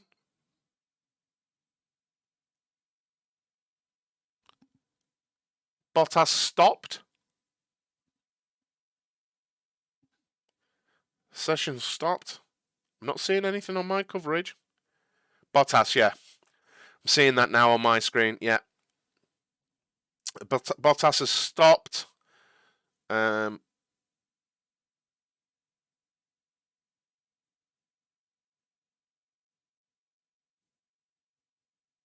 Where is he? It's turn 8, isn't it? Yeah. That's a shame because I was just gonna employ you guys to give me lap updates, and we could have got long run information there. Because we had De Vries and Bottas entering the same area of laps that Russell was at, and we could have done some lap comparison, you know. Yeah, bad timing, man. Bad timing. Because we really could have done some comparative lap time stuff there. Right.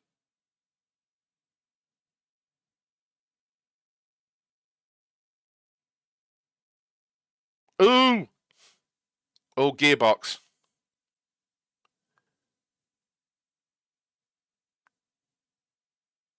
Gearbox for me just went on that Alpha.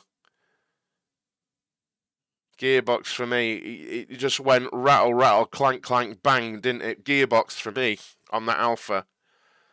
I feel like that was a gearbox. Yeah, Pascal, I agree. I think that was a gearbox going, wasn't it? I feel like that's it for the Alfa Romeo until the afternoon session. Honestly, they'll get the car back, but they might. Yeah, I'm gonna quickly first red flag of the day. No, we had a red flag earlier, but it was just because a piece had fallen off a car. I'm just going to quickly nip to the toilet. I'll be back in like 2 minutes, guys. All right, back in 2 minutes.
Bloody hell, views took a dive while I nipped to the loo. That's why I didn't want to move. Blooming heck. Everyone left.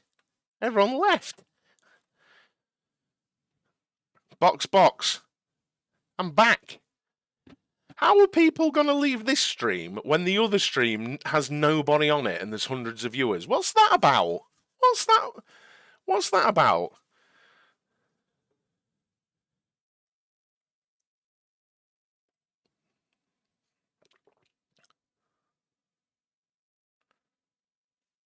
I left my tea bag in my tea. I just started drinking it. No wonder it tasted strong. It's been in there half an hour. I didn't even realise I've just been taking mouthfuls of it. Yes, I did sigh.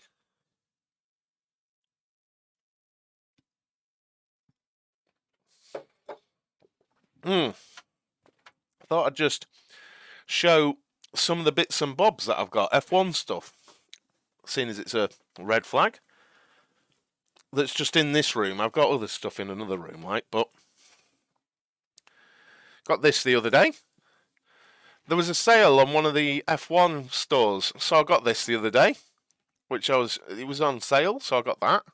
Nice little Aston Martin top. I'm very happy that I got that. I think it's the last year's like. And I got this on sale as well. Cheeky little McLaren top. I like the McLaren stuff. I like the papaya. I'm not going to lie. I like that stuff. It's good. Got this Ferrari top as well.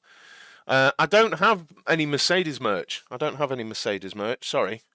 I've got this, which is like, I think it's a half scale Alonso helmet, because I'm an Alonso fan. So I've got like a half scale helmet from when he was at McLaren, which I like that. It's very cool. It's a little helmet. Looks cool. I like it. Well, yeah, there's that. But then I've got absolutely loads. Well, loads. I've got a few that are a bit dusty at the minute. But I went through a phase of buying all the Kamoa caps, and I keep the labels on them. So this was like one of the Indy 500 entrance ones. So like an Alonso Kamoa cap, and it kind of, like I bought that because it kind of goes with that, right? With that helmet. and I liked it. So we've got that one. And then I got this one in, still got sweat marks on it, but I got that one in Silverstone in 2018, which I liked that, so I got that anyway. So the Silverstone Kamoa cap when he was at McLaren, that one. And then I got the Alonso McLaren retirement cap, which has never been worn, which has still got everything in it. And this has got a very cool detail on this cap is all the races he's won, and then how many times he's won them, like with the stars on the underside of the peak. But I like that because that also goes with which way? That way. That also goes with the helmet. So I really like that they've done that and like married it through. Got that one. Nice Kamoa on the peak there. And then this, I actually bought this because I knew it would be like a limited edition, never worn at a race event hat. And that's why I got this. But this is a Kamoa Renault cap. Of course, which never happened, and it's still got tags on and everything. It never happened because when he joined, it changed to Alpine. And I knew. So I got this cap because I thought that's never going to be worn in a race weekend. And I don't think it was. It was literally in that time where it joined and come back. And that was it, before they rebranded to Alpine. So I got that because I felt like, I don't think they'll ever be worth anything, but I got that just for that reason. And you can't really see, can you see the Renault? It's very cool. It's a very cool cap. And that's all I've got in this room. But I've got other stuff in my living room. But yeah, I just thought I'd show you guys while we had a red flag. Do you guys have any F1 memorabilia or anything like that? Last year, Merc couldn't fight because of porpoising because they got rid of porpoising this year. Do you think they will challenge for the win? I don't know, Sai. I don't know. I really don't know. It's a good question for you guys. I'll put it to a poll because I'm not sure. I am not sure. Start a poll. Will Mercedes regularly fight for wins this season? There's a question. Yes, no. There you go. Ask your community. There you go. Go for it. Go for it. On your way to the Highlands. Enjoy, John. Enjoy, sir.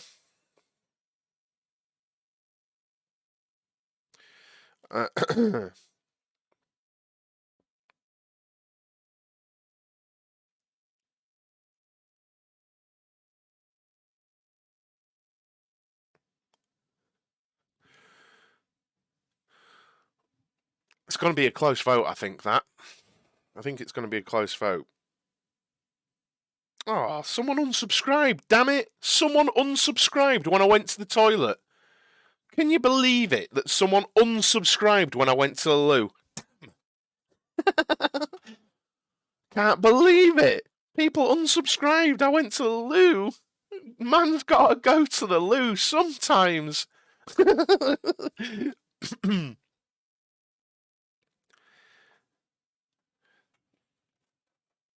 Maybe they weren't happy. How dare I go to the toilet? We're very, very close though. We're 15 subscribers away from being partnered on YouTube. Just 15 subscribers away, guys. If you are enjoying this content and really want to sort of help a smaller creator, then please do hit that subscribe button because it honestly it helps so much as I continue to grow the channel. I'll be live for the rest of this session, and I'll be live for all of the afternoon session, and I'm going to do a sort of final thoughts on the testing as well. A little video later on. It won't be massively detailed, but I'll share my thoughts. It was about 25 people just dropped off. I know, Glad. It ruined me. My bladder ruined me. When I know it's mad, isn't it? It's absolutely mad. I need the toilet. I'll be back in 2 minutes. Screw him. He's done. I'm off to go and watch that stream with no one on it.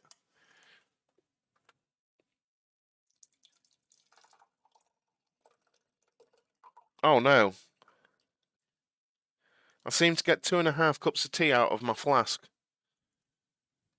Oh no, that's barely worth it. I know now though. I do have a massive mug. So.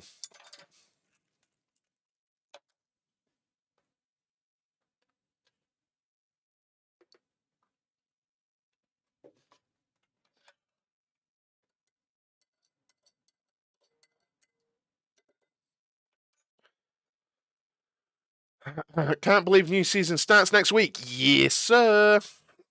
You so close to being what? I don't know what that means. What? Could be a language thing. Yeah, maybe. Yeah. I'll get Alistair to subscribe. Yeah, we're really, really close. Get anyone you know to subscribe, guys, because we are super, super close. 14 subscribers away as we see Drugovich rejoin the track after the red flag. Leclerc last year, Q3 in Bahrain.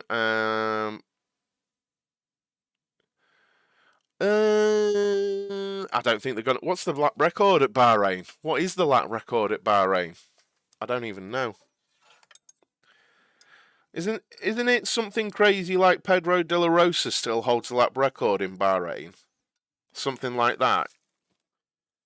I don't know if that's true. And I could have just made that up in my head. Let me check. Let's just check here. Bahrain circuit. There we go. Yeah, Pedro. Why did I have that in my head? Pedro de la Rosa. Race lap record of a 31.4. I don't see that happening. I really don't see that happening.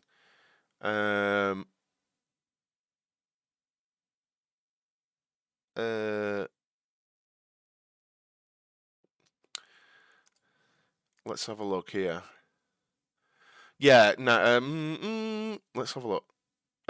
Yeah, they'd have to be going 3 seconds a lap faster than last season to break that lap record. I don't see that happening. I wouldn't see that happening, honestly.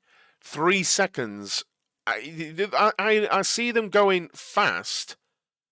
Yeah, I don't know why that was in my head. Which Grand Prix you look forward to? I love Miami last year. I didn't love Miami. I think I didn't like it. But there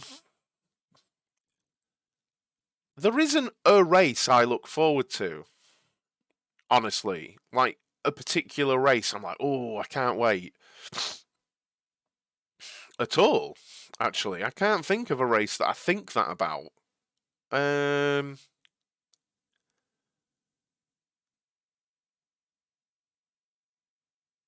don't know. I like Silverstone holds a special place for me for many reasons. Yeah, but Spa, it's just it's a great circuit and all, but with Formula One, it's take a new engine, have a fast car, DRS past everyone.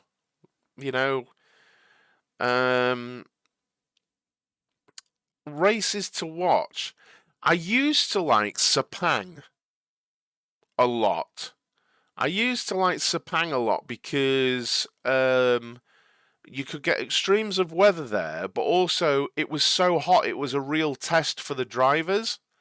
So in that regard, I guess I quite like Singapore, but they're a very different circuit. I think my actual favourite circuit, and I'm talking from like a sim racing point of view, my favourite circuit on the calendar is Jeddah because it's everything a Formula One track should be. It's fast, it's dangerous, you have to be committed. A mistake and you've got a real problem. You know, admittedly, they've moved the walls back in some sections for this season, but my personal favourite track to drive on sims on the calendar is Jeddah. And actually, I think it's produced some good races as well. So, yeah, I'm going to go with Jeddah. Because people say the obvious stuff, don't they? So I'm going to go with Jeddah. Why not? Just, you know, everyone says the obvious stuff, so I'll just say something a bit different. Anything of note happened in the last 40 minutes? We just had a red flag because Bottas's gearbox just decided to eat itself. But other than that, we were just about to look at long run pace, and unfortunately, they all got ended because of the red flag. What happened to Hanoi Vietnam City Circuit? Any news on future plan? COVID-19 happened. Any news on future plan? Not happening. Now, many people to do with the organisation of the Vietnam circuit are under investigation or court cases in Vietnam for corruption. So I don't think the Vietnam City circuit will ever happen, honestly. As long as we get 3 wide to the braking zone, I love that. Doesn't matter where they race. I hate single line racing. You know a track that I think as well, the drivers used to say they loved it, and I've raced it on Sims and it was really good. The Indian circuit, if anyone remembers it. You know, that, I think, I get why F1 didn't go back there. I get it. Like, what for? I get it. But I think the circuit, it had a lot of character. I think it had a lot of character and it had a lot of ingredients to provide really fun racing. And I think with these cars, it'd be fantastic. And another one, which I would understand being unpopular, but it had things about it I really liked, was the Korean circuit as well. There were certain aspects of the Korean circuit I really, really liked. And I liked the plan they had for that, because I'm sure with Korea, the idea was for like the second and third sectors to become more of a street circuit where they were going to build all this infrastructure around it, and it just never happened. But yeah, there's some of my shouts. What do you think about Fuji Speedway? Brilliant. The problem Fuji Speedway has in terms of Formula One is that Suzuka exists. And if you're giving me a choice, Suzuka is one of the best circuits in the world. I'd take Suzuka over almost any circuit in the world. Actually, watching Suzuka last season reminded me how special a circuit that is to me and to Formula One. Because it is. Because to me, because I am that old, Australia is the start of the season and Suzuka is the end of it. And to me, growing up, Suzuka was the end of the Formula One season. And for that reason, it held some seriously important races. And to sort of an older generation of F1 fan, Suzuka is an extremely special venue. It just is. Way more special than I think recent fans would put. Because recent fans are very used to the Middle East starting and finishing the season. For me, it's Suzuka, you know, and that ain't me being anti-Middle East at all. I'm not bothered about that. But I'm just explaining me, and why Suzuka is special to me because, you know, I remember being upset when it went to an ad break on the coverage I had when I was younger. And then I saw Michael Schumacher sat on the wall because I think his car had broken down, and that was the end of his championship fight, probably against Mika Hakkinen at Suzuka. And he was just sat on the wall. It came back from the ad break, and you just saw Michael Schumacher just sat on the wall like this, and I was devastated. I remember that. Absolutely gutted. Suzuka. I've got to stop now because I've got a lump in my throat. Murray Walker, Damon Hill, brilliant. Suzuka, Senna, Prost, just yeah, what a place. I think more recently people think about Brazil as well. Um, you know, it's one of those things. No, Sai, I literally have nothing to say about it. Sorry, mate. Nothing to say about either. Yeah, sorry. I have no analysis to offer on the long run pace. I wish I had. I wish I had everything that. You know what? I'm going to look and I'm going to have a delve and see because I was about to say I wish I had everything that these commentators have in terms of data, but I bet I can get hold of a lot of stuff.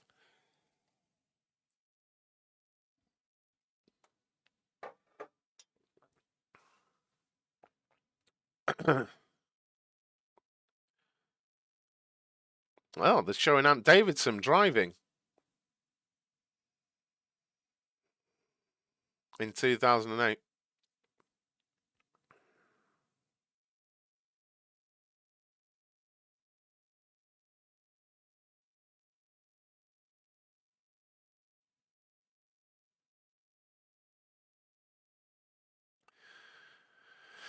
Yeah, they're just showing the 2008 Super Aguri with Ant Davidson driving it, and they're commenting mainly on how agile those cars were. They were incredible cars, how agile and how small they were.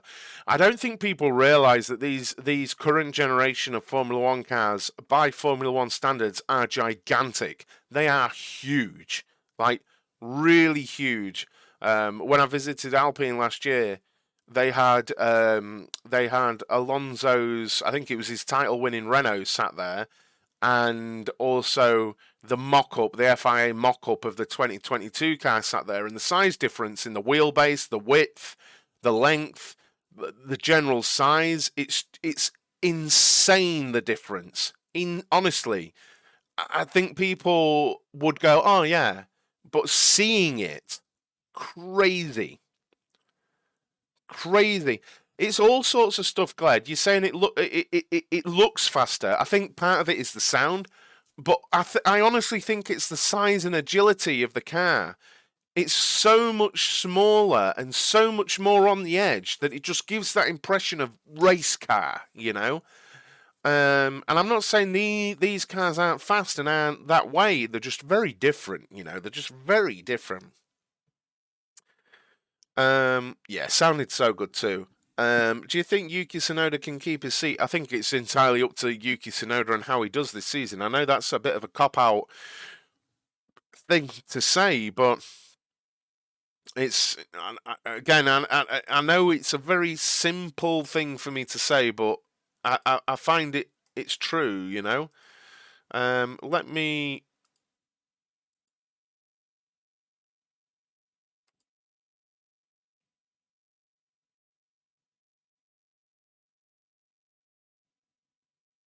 Okay, so I can bring up tyre data for you, but not times with it.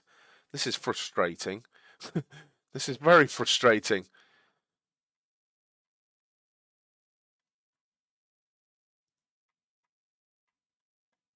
Russell 9 tenths faster than Leclerc on the middle sector. What?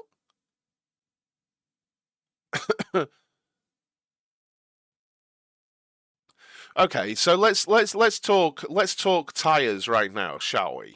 Okay, so Sai pointing out there about the speed. So just to give you some detail, we can see that Russell is on 7-lap-old hard tyres, right? But we can see also that Leclerc is on scrubbed medium tyres. These are a set of scrubs. They are 11 laps old. So the mediums that Leclerc is on are 4 laps older than the hard tyres that Russell is on. So, yeah, and they've been heat cycled probably before the red flag. What we're probably going to see here from Russell, it all being well, is probably a good 25 lap stint here, long run race stint simulation. The problem we have is we have no idea on fuel loads. So we can see there that Leclerc on these scrub mediums is doing 40.3s. If he's doing a race simulation, this is extremely slow. Extremely slow in comparison with the Aston Martin, the Mercedes, in the Red Bull. If he is doing 40s, this honestly might tie in with the story that Ferrari is struggling with long run tyre degradation. But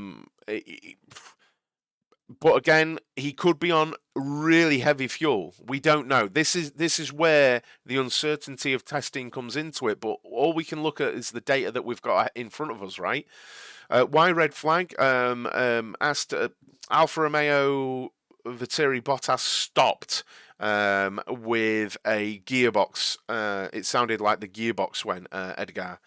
Russell is doing a long run again. Yeah, but he was on mediums, remember? Notorious. He was on mediums before. He started a fresh long run on the hard tyres. I'd love to be able to get deeper data on this. Is there a way for me to do this? I'd love to be able to. Does anyone know of a place where you can get full lap data, or can we only get current lap data? Does anyone know? I'm on F1.com and I can find current lap data and stints and stuff, but I can't. You know where you you literally get a list of lap times. Does anyone know? Let me see. Let me see. Because I really want to see if I can delve into this long run data for you.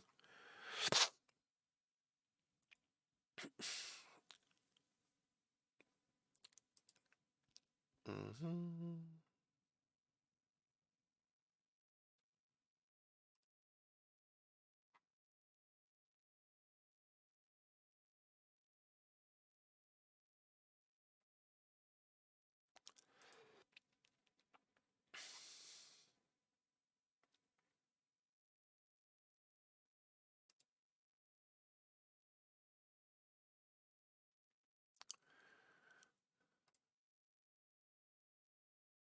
Yeah, I don't know. I don't know.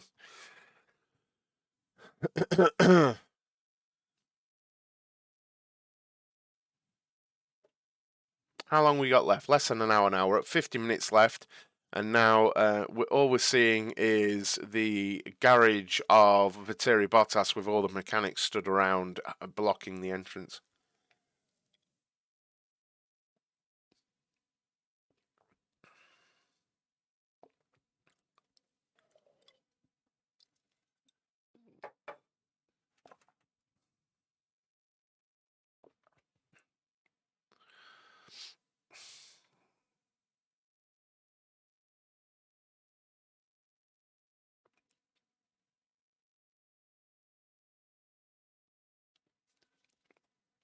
How you doing? Welcome to the stream. Welcome, guys. I'm sorry to keep repeating myself. I am actually sorry to keep repeating myself, but I'm really trying to get it done. Hit that subscribe button down below, guys. We are just 13 subscribers away from 1,000 subscribers on YouTube, which means partnership. So please do hit that subscribe button down below. If you're into watch along content, if you're into your Formula One, I do a daily news show every morning, 9 a.m. UK time, Monday to Friday. I do a news show. And also, I'll be doing watch alongs for every session of the F1 season, unless emergencies come up. And also exclusive, once I get partnership, I'll be doing exclusive members only videos as well as extra videos on the channel. So it's totally worth subscribing down below, guys. I just got a notification. I don't know what it was. It's gone away.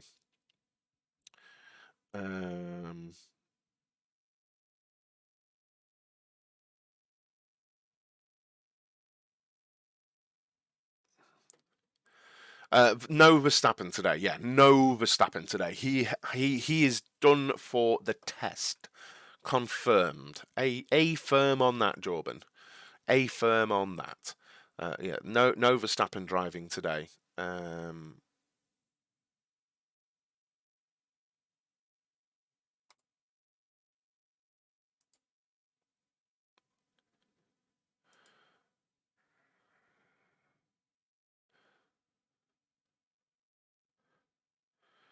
So close. So close. I'm trying, Si. I'm literally trying right now to try and get the data of the tires. It's testing. It's not so long ago we had no data on that, you know. So we're not far, you know. Yeah,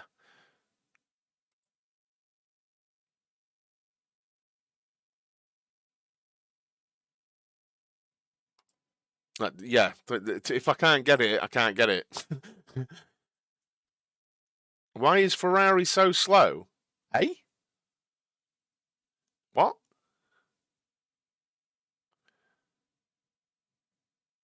We're seeing actually George Russell right up behind the Ferrari and passing the Ferrari. Now, right, 15 laps in to Leclerc's run, he is doing 41s, and 11 laps in, Russell's doing 38s.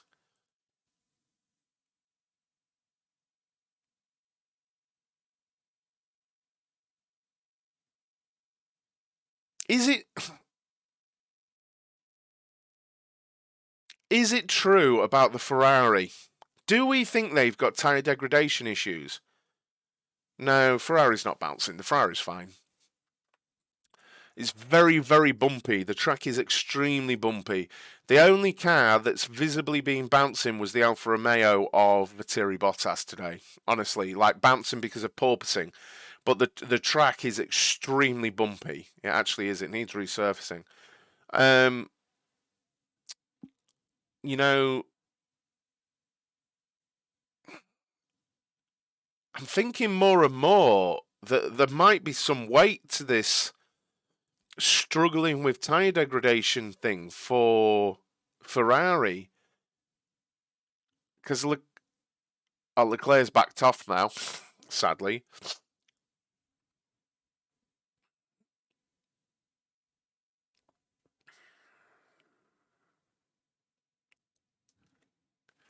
Pit stop practice for Red Bull.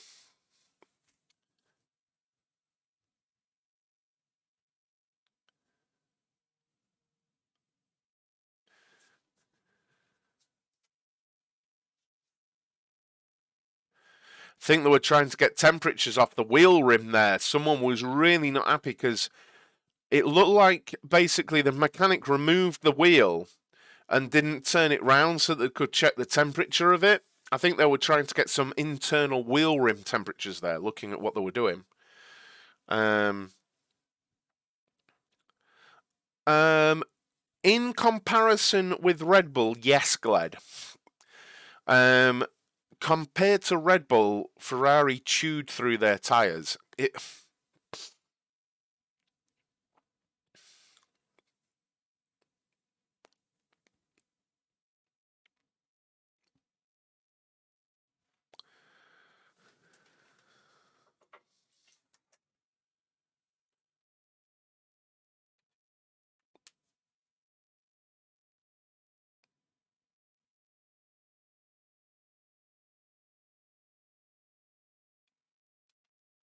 How you doing, Dan?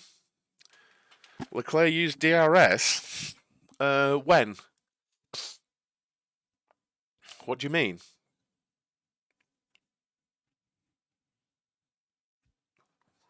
He has used DRS, but I don't know what you mean. What?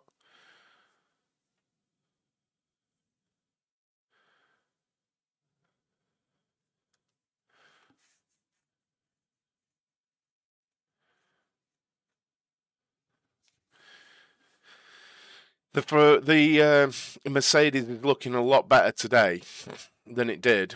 Seeing some graining and blistering on the right front tyre of Russell after 13 laps of this stint, actually, on these hard tyres.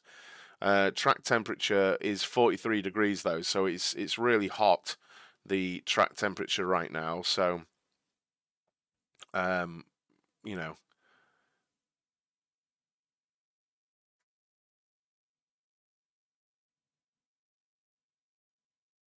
it's very hot. Leclerc's. It looks like what I feel like has happened there is Leclerc in the pit. Yeah, Leclerc's pitted now. He did 18 laps. That's fairly standard. What we've seen. Look, what I'm going to say, we don't know fuel loads, but that was a slow. That was slow from Ferrari on a long run compared to what we've seen, but we don't know fuel loads. That's the problem. He could have been fueled up, and the Aston Martin could have had 18 laps worth of fuel in. Do you get what I mean? There is Leclerc could have had 60 laps worth of fuel in, and it's made it look slow, and they've ruined the tyres, you know. But by what we've seen, that looked slow from Leclerc on a long run. And yeah, that's what I can say about. I can say that because that's all we've got on comparisons there, really. For example, we're seeing Gasly doing a long run now. He's 7 laps into the run, but the tyres are 13 laps old, and he is doing 13 mid 39s. Whereas Leclerc was in the 40s. So I mean, take from that what you will. I don't know if that particularly means anything because like I say, the Ferrari could have been heavy on fuel. Gasly could be lighter on fuel. We don't. That's part of testing. We don't know, or how hard they're pushing. Of course, they could have been driving to a delta to get more tire data. Yeah, it's very hard to uh, get information on that. All I can do is give you what I think, I suppose, on that. What do you guys think? Yeah, the Mercedes has looked good in long runs. It has.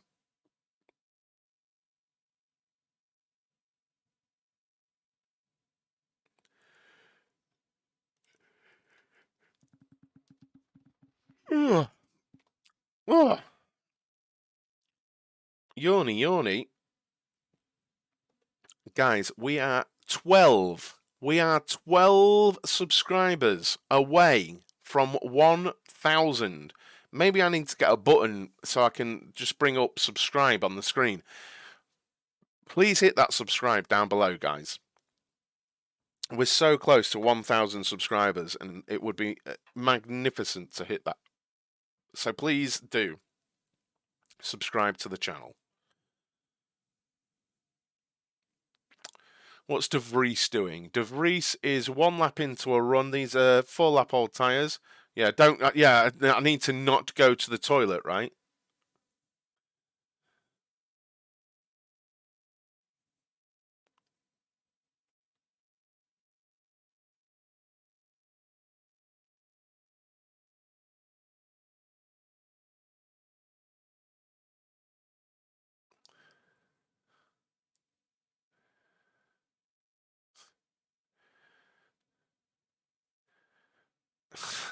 If I had some confetti.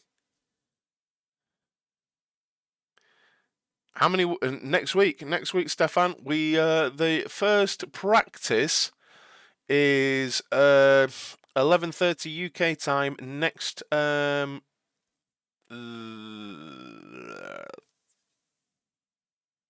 Friday. I think maybe. I don't think I'm going to be able to cover FP2 next week, honestly, but I'll be able to do FP1, and I'll be able to do FP3 as well. And quali, obviously, and the race.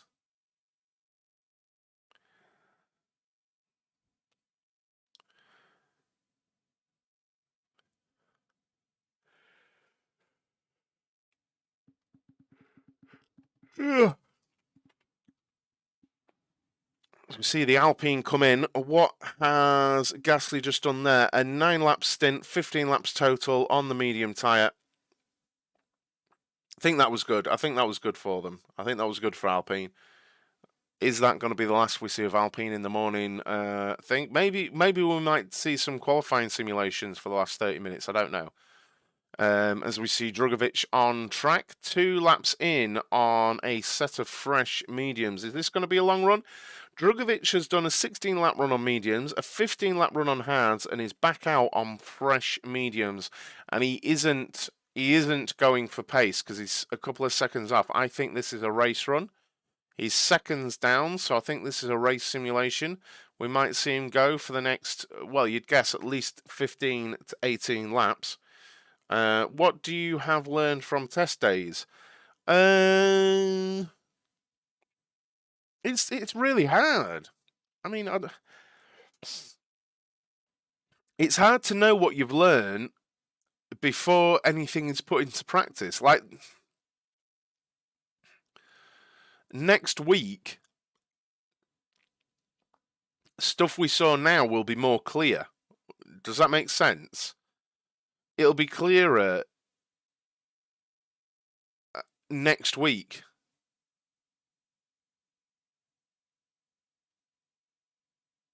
Does that make sense? Because we don't know what we don't know right now. And I know that's really obvious to say, but... So we've just seen Drugovich is doing 37 sixes at the beginning of his stint. 36 minutes to go.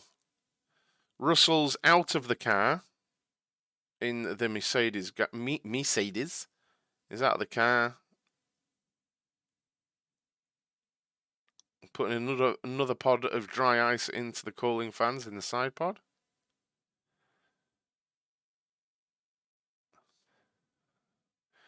But what are they doing particularly there? Mick Schumacher and Toto in the back of the garage. There's another half an hour yet of the. There's another half an hour yet of it. I feel like, from a fan's perspective, testing shows us basic reliability and drivability, and that's about it. It's just nice to see the cars on track. I agree, mate. I agree. All I'm trying to do is give a best guess on race pace, right? You know, it's clear. Like, we've seen Perez go out on some fresh mediums. I think we'll see him do a race run now. You know, and the only issue is you don't know the fuel levels. Now, Drugovich is doing 37.8. I feel almost certain we were seeing 36s earlier in the week from Verstappen on long runs, but I could be wrong. But it'll be they could be driving to a delta, right? 37.6 and 37.8, and now we'll see what Perez does. I don't know if he's going to set the time. If he sets the time on border light, then it might be something more. But I don't think if he's off in the first sector, then Perez is going for a race run, right? Leclerc out on softs, scrubs. They are 3-lap-old softs that Leclerc is on, so he's not going for a quick time. So Perez, how far off? He's off, but how far off? Only 3/10, so it could be a semi-quick lap here. It could be a new personal best here from Perez. Actually, he might not be doing a long run, but we'll keep an eye on it as we see. Yeah, okay. Bottas, yeah. I'm just trying. Albon is out on fresh softs, down in 6th. What's the status of tyre degradation on this track? Tyre deg in Bahrain, it's huge. Tyre deg is terrible in Bahrain. It always is, mate. Like, it's horrific in Bahrain. 32.7 there for Perez. I think he was pushing there. Personal best first sector there for Albon with the softs, as Piastri seems to be getting geared up to go out for a run in the McLaren. Still not a great amount of laps from McLaren this morning. I think McLaren are in a bit of bother. I can't help it. I feel like they are. Drugovich into the 38s then on his medium run. I'd expect him to be in the 38s for a long time, honestly.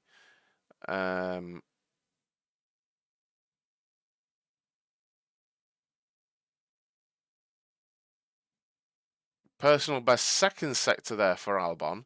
I think Albon's going to jump up here. I don't know how much.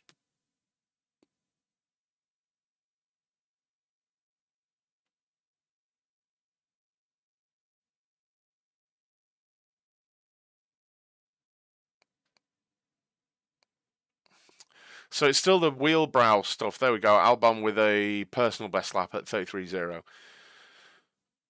It's a wheel brow issue. It's to do with the heat of everything, I think, is the problem. And the wheel brows are, I don't know what they're doing, but you know the bit over the front tyre, they're having issue with that.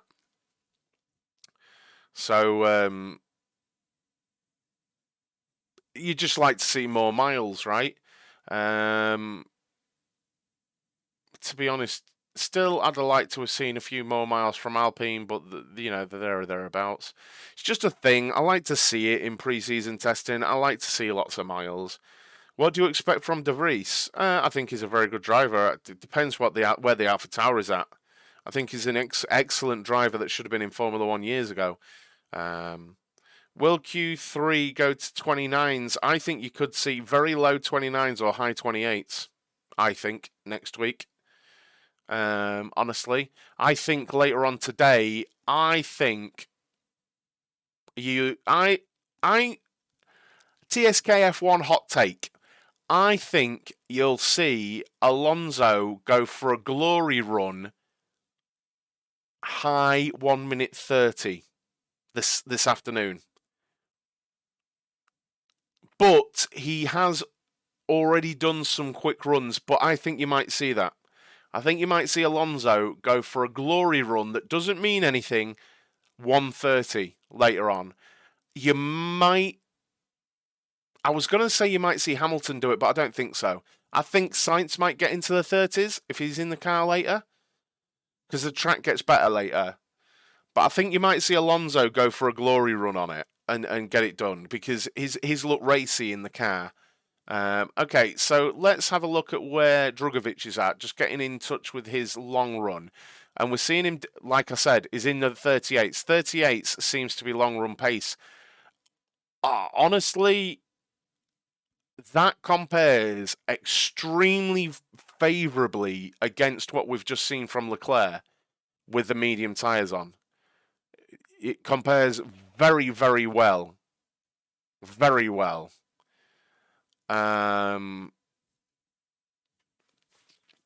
Again, the Ferrari could have had a lot more fuel on. We can't, but the Ferrari seemed to drop off big time on its lap times. He was doing 40s. Around lap 10 of the medium stint, Leclerc was in the 40s. And again, he could have had a lot more fuel on. We don't know.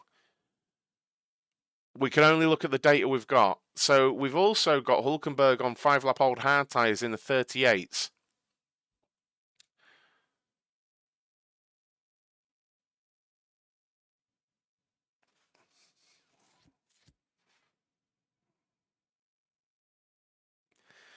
Guys, we've got 28 minutes left of this session. 28 minutes left of this session. Can we get 11 subscribers? 11 subscribers on the channel. We're just 11 away from being at 1,000 subscribers here on YouTube. Please do hit that subscribe button. It should be somewhere down here where I'm pointing. Somewhere here, I think, the subscribe button. Hit the subscribe button. We're right there. We're right there, guys. We're so close. Please do. 10 more to go. There's got to be 10 of the 67 in chat that haven't subscribed. Please do. Please do, guys. Hit that subscribe button. 10 away. 10 away. Come on. Let's get it done. Merc will, in the afternoon session, be fast laps. Maybe. Hamilton has still got to do qualifying simulations. And I think I think that's what we'll see this evening. I think we'll see, and I'm not saying that they're going all out everything what we're going to see in the Grand Prix, but I think we'll see many drivers doing quick lap simulations, qualifying simulations, because I haven't seen Hamilton do those yet, so I think he's still got to do those. And I think we'll see drivers doing some long run simulations as well. 138 on hards. Well, this is for all the sessions. That's off to you for answering all the questions. Hey, dude, I'm just trying. I'm just trying to. Well, I'm not even going to sugarcoat it. I'm trying to give you the best watch-alongs for Formula One that are on YouTube. I know some of the other stuff out there, and people just put live timing on the screen. That's no effort. It's no effort for me. That I could set off a stream and do that every day, but I don't think that's content. And I try and offer content and my own analysis and take on what I'm seeing, and a debate and a chat with you guys. You guys can have a completely different idea on a like I'm giving you. I'm talking about long run data as I'm seeing it, and you can disagree with me. You know. And that's fine, and that's what I want. I want you guys to be part of this, to chat about it, say, no, Rich, I think you're wrong because, or say that you're a Drugovich fan, or an Alonso fan, or a Bottas fan, and we can have a conversation about them, and things like that. That's what I want. I want to create a thing where F1 fans can come along and they know they're going to have a good chat about Formula One. And no nonsense chat where it's free of, you know, the traditional nonsense that we've been having within Formula One, where everyone hates someone or you know what I mean? We can be better than that. You guys are better Formula One fans than that, where it's, I'm a Lewis fan, I hate Max. I'm a Max fan, I hate Lewis. Like, it doesn't need to be that way, and it can be better than that. Like, you know what? I'm a Max fan, but Lewis is a hell of a driver, or I'm a Lewis fan, Max is a hell of a driver. I think a lot of fans are like that, but we get caught up in the Facebook comments or the YouTube comments where someone said something ignorant and it's triggering, you know, and people get caught up in that.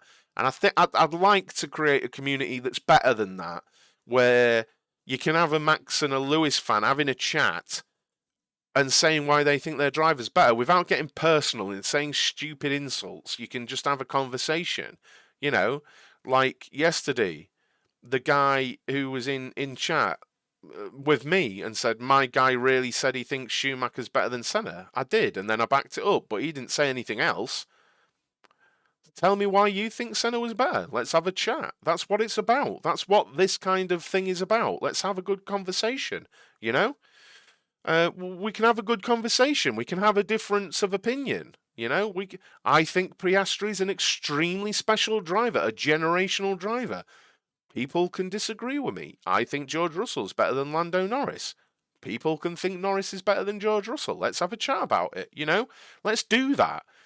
As I'm looking at Drugovich, still in the low 38s, I've got to assume the Ferrari was on high fuel, because now we're seeing 39s from Leclerc on old soft tyres, 10-lap old soft tyres, and is in the 39s.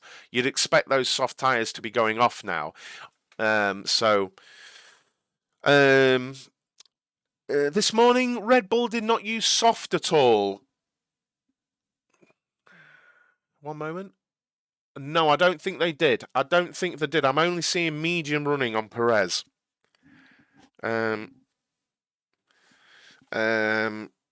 Cheers, Alvin. Thank you, Notorious. Thank you, Sai. Which team do you think will be the worst this year? It's difficult. It's very difficult to start. It's very difficult to say at this point. What I will share is I'm underwhelmed by both McLaren and AlphaTauri. AlphaTauri have done some very, very good mileage, but I'm underwhelmed by what I've seen. And McLaren, they've just got niggling issues, you know. I think Mercedes have taken a step today. Aston are just giving me a feeling, and I think they are a lot of you guys too. I think a lot of you guys feel like Aston Martin, they might be a bit of a thorn in the side of some teams this season. I think a lot of you feel the same as well, you know. I think a lot of you feel the same on that. We might see races between Lewis and Alonso. God, I hope so, Stefan. I'd love to see that. I still think Lewis is a very good driver. But I don't like him. Fine, that's fine, isn't it, Stefan? Like I don't have any Max Verstappen memorabilia, and I'm not a fan. I'm not like, yes, Max, but I totally respect he's a double world champion and a top tier elite driver. And I think that's absolutely fine. We seem lost in modern sports, and Formula One being my main love of sport. I don't get why me say I'm a Fernando Alonso fan. I am. I don't know why that must mean I hate another driver. I've never understood that. Like, why? Because someone might be a Lewis Hamilton fan. Why do you have to hate anyone else? I've never understood that. But that's maybe just how I'm my own personality and how I'm made up. It doesn't make my driver any better or worse if I say I hate someone else, you know? That's what I think. I said this at length yesterday or the day before Notorious. The scary thing, I think, is that Max Verstappen isn't at his peak. How old is Max Verstappen now? How old is he? How old is he? How old is he? I don't know. 25. Mate. 25. 25. He's not even at his peak. And I mean that as a compliment. That's scary for the rest of the grid. Great for Max fans. Though, just as I've never really thought, this has literally just popped into my head.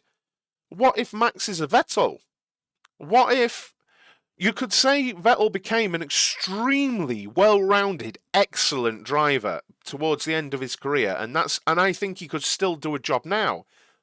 What if these are Max's best years? What do we think on that? What if, because at one point, some fans in the chat might not have been around for Vettel. Trust me, Vettel was a he was a phenom.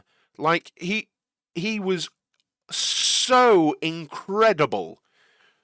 And at one point, it was like Vettel and Red Bull were completely unbeatable. Levels beyond what we see with Max now, in my opinion.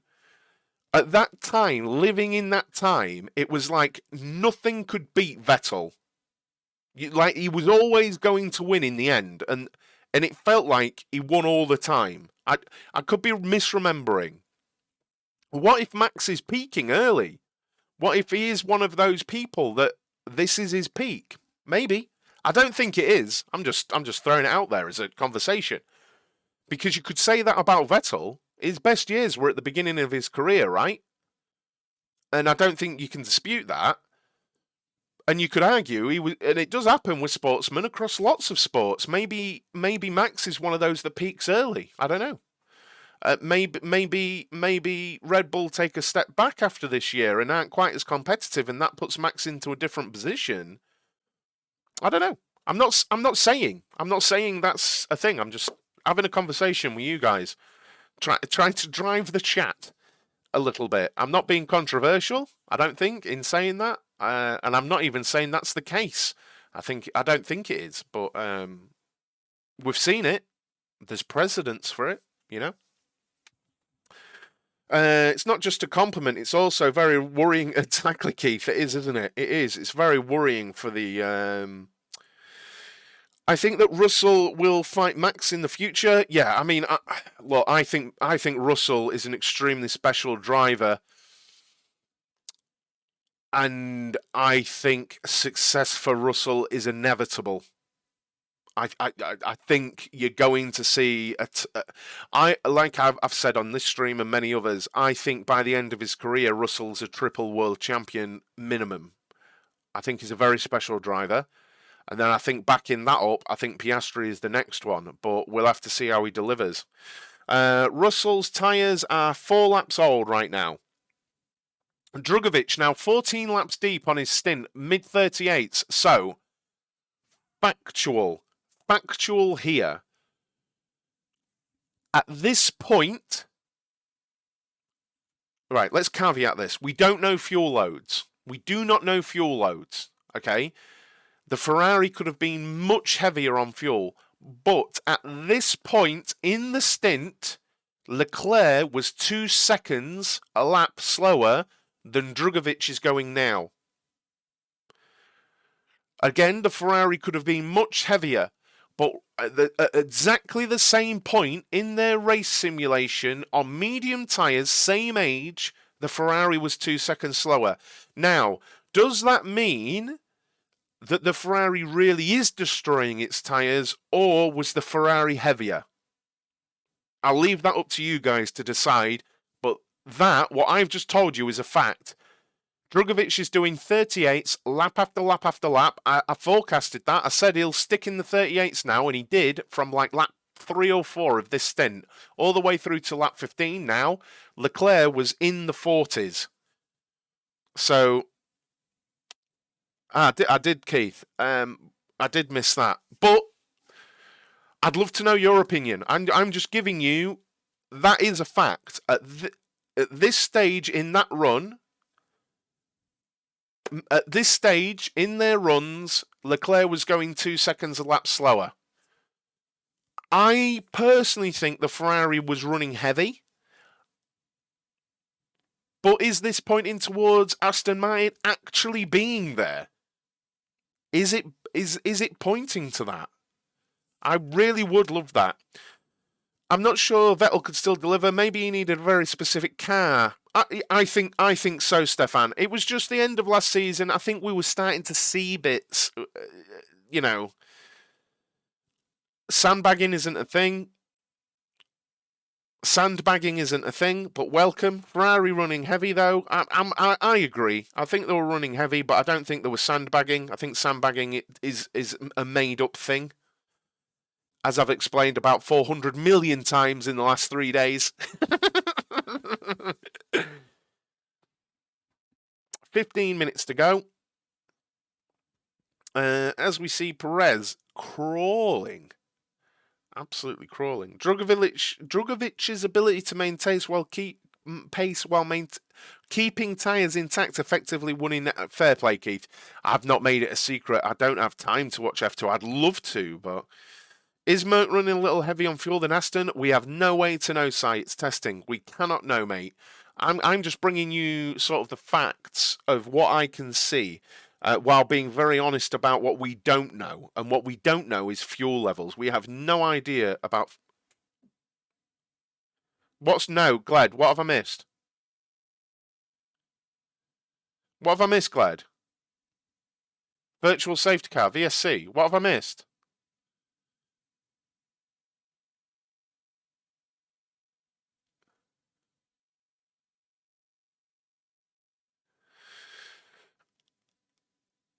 What have I missed? What's up, Gled? VSC, this is a VSC test, isn't it? Okay, let me just... I'll give my opinion on sandbagging again, because I know there's new people coming into the stream, and I'm not saying it to be difficult. Right? Sandbagging is intentionally being deceitful, in not showing your hand, right? I'm saying it again, Glad. I can't help it, but I can't help but try and educate people, right? Sandbagging is trying to fool your competitors on purpose, right? Now, what Leclerc was probably doing was running heavy fuel. That's not being deceitful. That is Ferrari getting data on a heavy fuel load on medium tyres. That's not sandbagging. That is getting data to inform the rest of the season, the rest of next week, how the car reacts on old medium tyres on heavy fuel, and all of this. That isn't sandbagging. Not going 100% isn't sandbagging. That's just not going 100%. That's getting it's getting verifiable data that you can rely on for the rest of the season. And I will stick to it forever that sandbagging is a term made up by lazy analysts and pundits on TV who don't want to explain the depth, for some reason, of Formula One. Because for me, that depth is where the enjoyment of Formula One is. Understanding this stuff is where the enjoyment of Formula One is. Knowing why they're doing this is Formula One, and it's fantastic, you know? There you go. You're on mute. What? 31.4 with mediums is pretty good. Who's done that?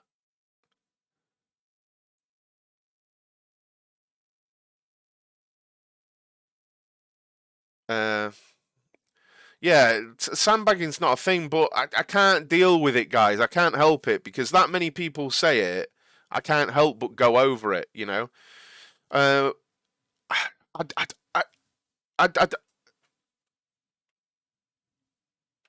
just don't agree sandbagging is a thing, mate. I hate the term because I just think it's lazy. Not from fans. I get why fans say it because all you've heard are pundits saying it for years and lazy media outlets. Oh, the sandbagging. No, write the article properly and tell fans what they're doing. You know, don't be lazy. Couldn't listen to it again. Yes, it was on softs, mate. It was on C5, soft tyres. These are all tests that are going on with red flags, safety car. It's the FIA going through everything. How's the testing going? Who do you think is number one at the minute? Red Bull, in my opinion. It's a test. Yeah, all these flags and safety cars, VSCs. Remember, testing isn't just about the drivers or the cars. It's about the FIA. They have to test all the safety procedures and how to do it. It's also about all the mechanics and everything, figuring out the cars. It's absolutely loads. I think sandbagging was a huge thing when Mercedes had a huge advantage. Don't agree. Don't agree for the same reason. I think it's a very testing is an extremely data-driven. Sandbagging makes no sense on any level. It makes no sense on any level, and I don't think my opinion can be swayed on it. I'm sorry. I don't think I can be swayed on it. It makes no sense on any level, sandbagging at all. You know. But again, we can have a different opinion on it. It's fine, but I don't think I can be swayed on it because it makes no sense from any logical standpoint at all. But that's fine. You guys, it's all about opinion, and you can have most underrated driver of all time. Ooh, bloody hell, of all time. Do you know what? Of all time.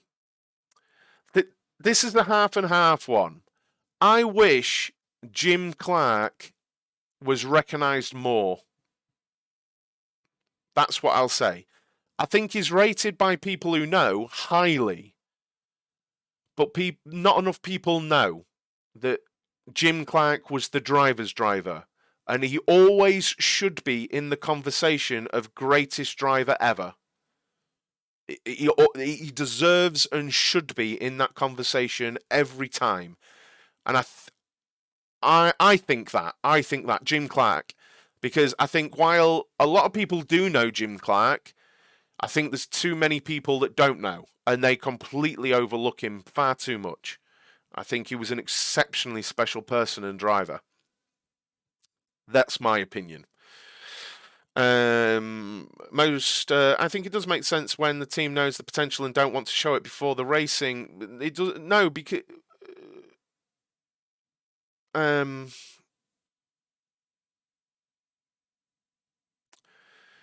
I think I don't want to talk about it anymore because I've shared my opinion too much. I think people place far too much weight on speed. Speed clearly matters in racing, but it's just one tiny element. Ultimate lap time only matters in qualifying. There's so much more depth that it's not a thing.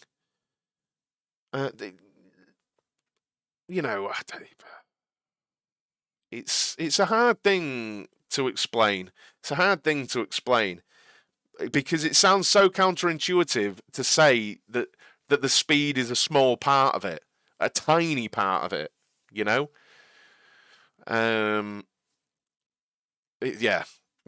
because it doesn't make sense to a lot of people. I understand it. Favorite F1 era? Well, I think for everyone it'd be the childhood. I was a Schumacher fan growing up. So Schumacher, for me, everything from Schumacher, for me, from when I was a kid. Yeah, I know. It's difficult. It's difficult.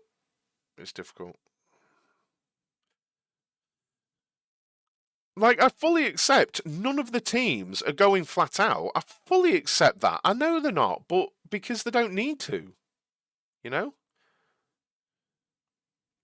It's just about a methodical approach. Now, we have got how long left in this session? Because for some reason they're showing me that the race starts in 8 days, which I don't know why. If anyone's watching test, or why they're doing that, I don't know. If anyone is watching pre-season testing for Formula One, everyone knows when the race starts.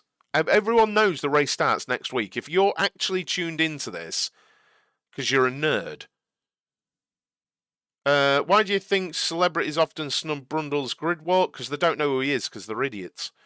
Right. That offends me, to be honest. I've always been offended in any sport when a celebrity is involved and they've got no clue what they're talking about because it's just for exposure and it pisses me off.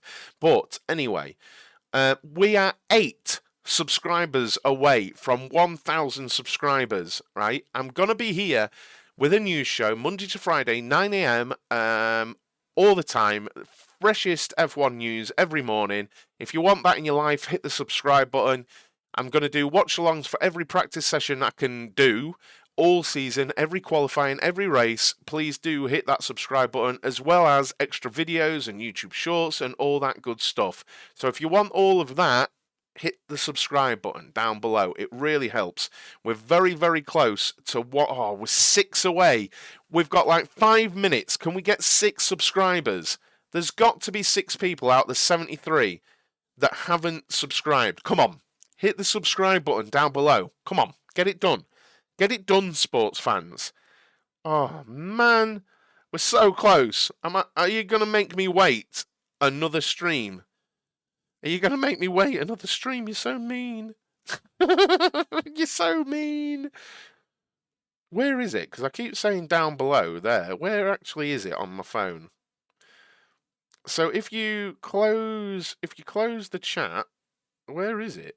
Actually, I don't actually know where it is.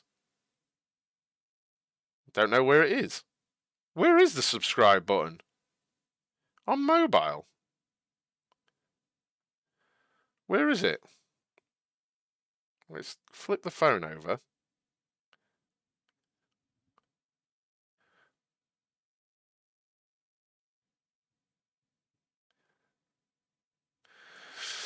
Getting grid pass should be reserved. Hit the sub. Do it now.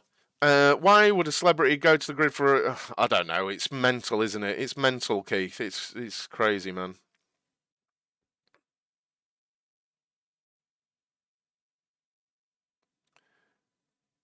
Oh, is it just...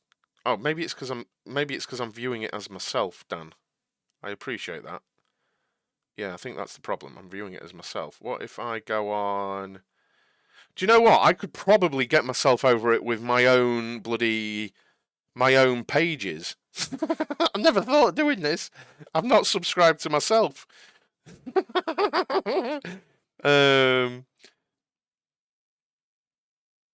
I could probably get myself over it.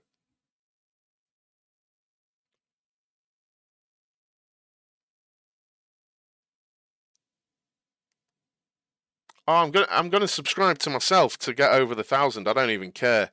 I don't even care how scummy this is, but I'm gonna subscribe to myself here with my other channels. I literally do not care that I'm doing this.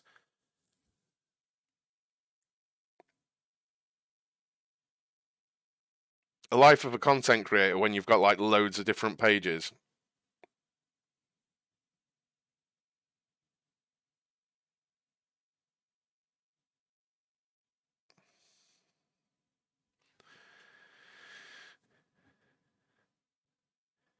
Appreciate that, Brett. That's very nice of you, dude. That's very nice of you.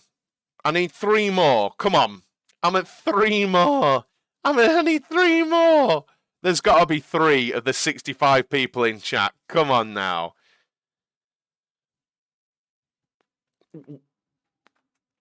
Imagine 1 million.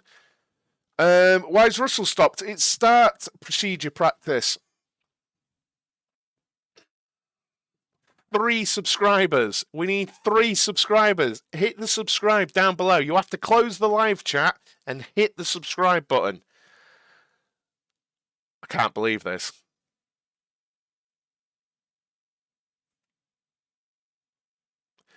Lord says, will Mercedes fight for wins this season? He thinks, or she thinks, they are the team to beat. Interesting.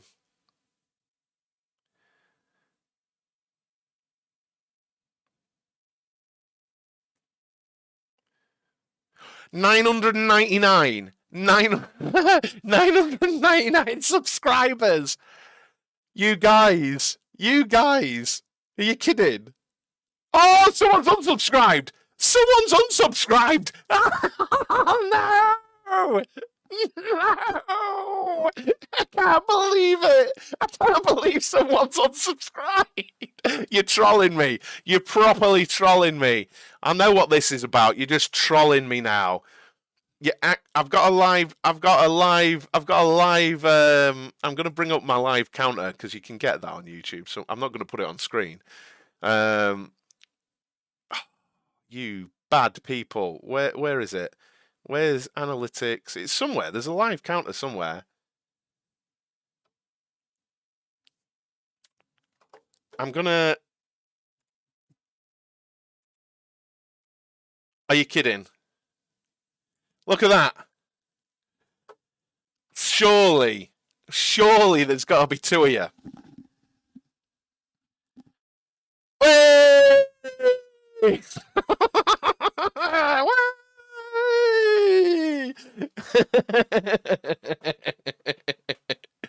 Yay! Thank you very, very much, guys. That's absolutely awesome. That's brilliant. Thank you very, very much. Look at you people unsubscribing, trying to troll me. Look at that. Look at that. Look at that. How good is that? That's awesome. That is awesome. And it's just a matter of time, and this will become a partnered. This will become a partnered. Stop trolling me now. You're just trolling me now. Stop it. Stop it. Stop it now. You're just being bad people. Stop it. Stop it. You bad people. Stop trolling me. Stop trolling me. You bad people. All right then. Thank you very much for that, guys. Thank you so much. People are trolling. Literally 5 people have unsubscribed. Don't know why. Right then. I hit 1,000. It's fine. I'm happy now. Right then, that is the end of the morning stream. I'm extremely thankful. That's the end of the morning session. I'm going to be live in an hour's time to go right through the afternoon with you with the final testing session of 2023 pre-season. So I hope you'll come back and join me then. I'll be back in 1 hour. Thanks a lot, guys, and I'll see you in a little bit. See you later. Bye-bye.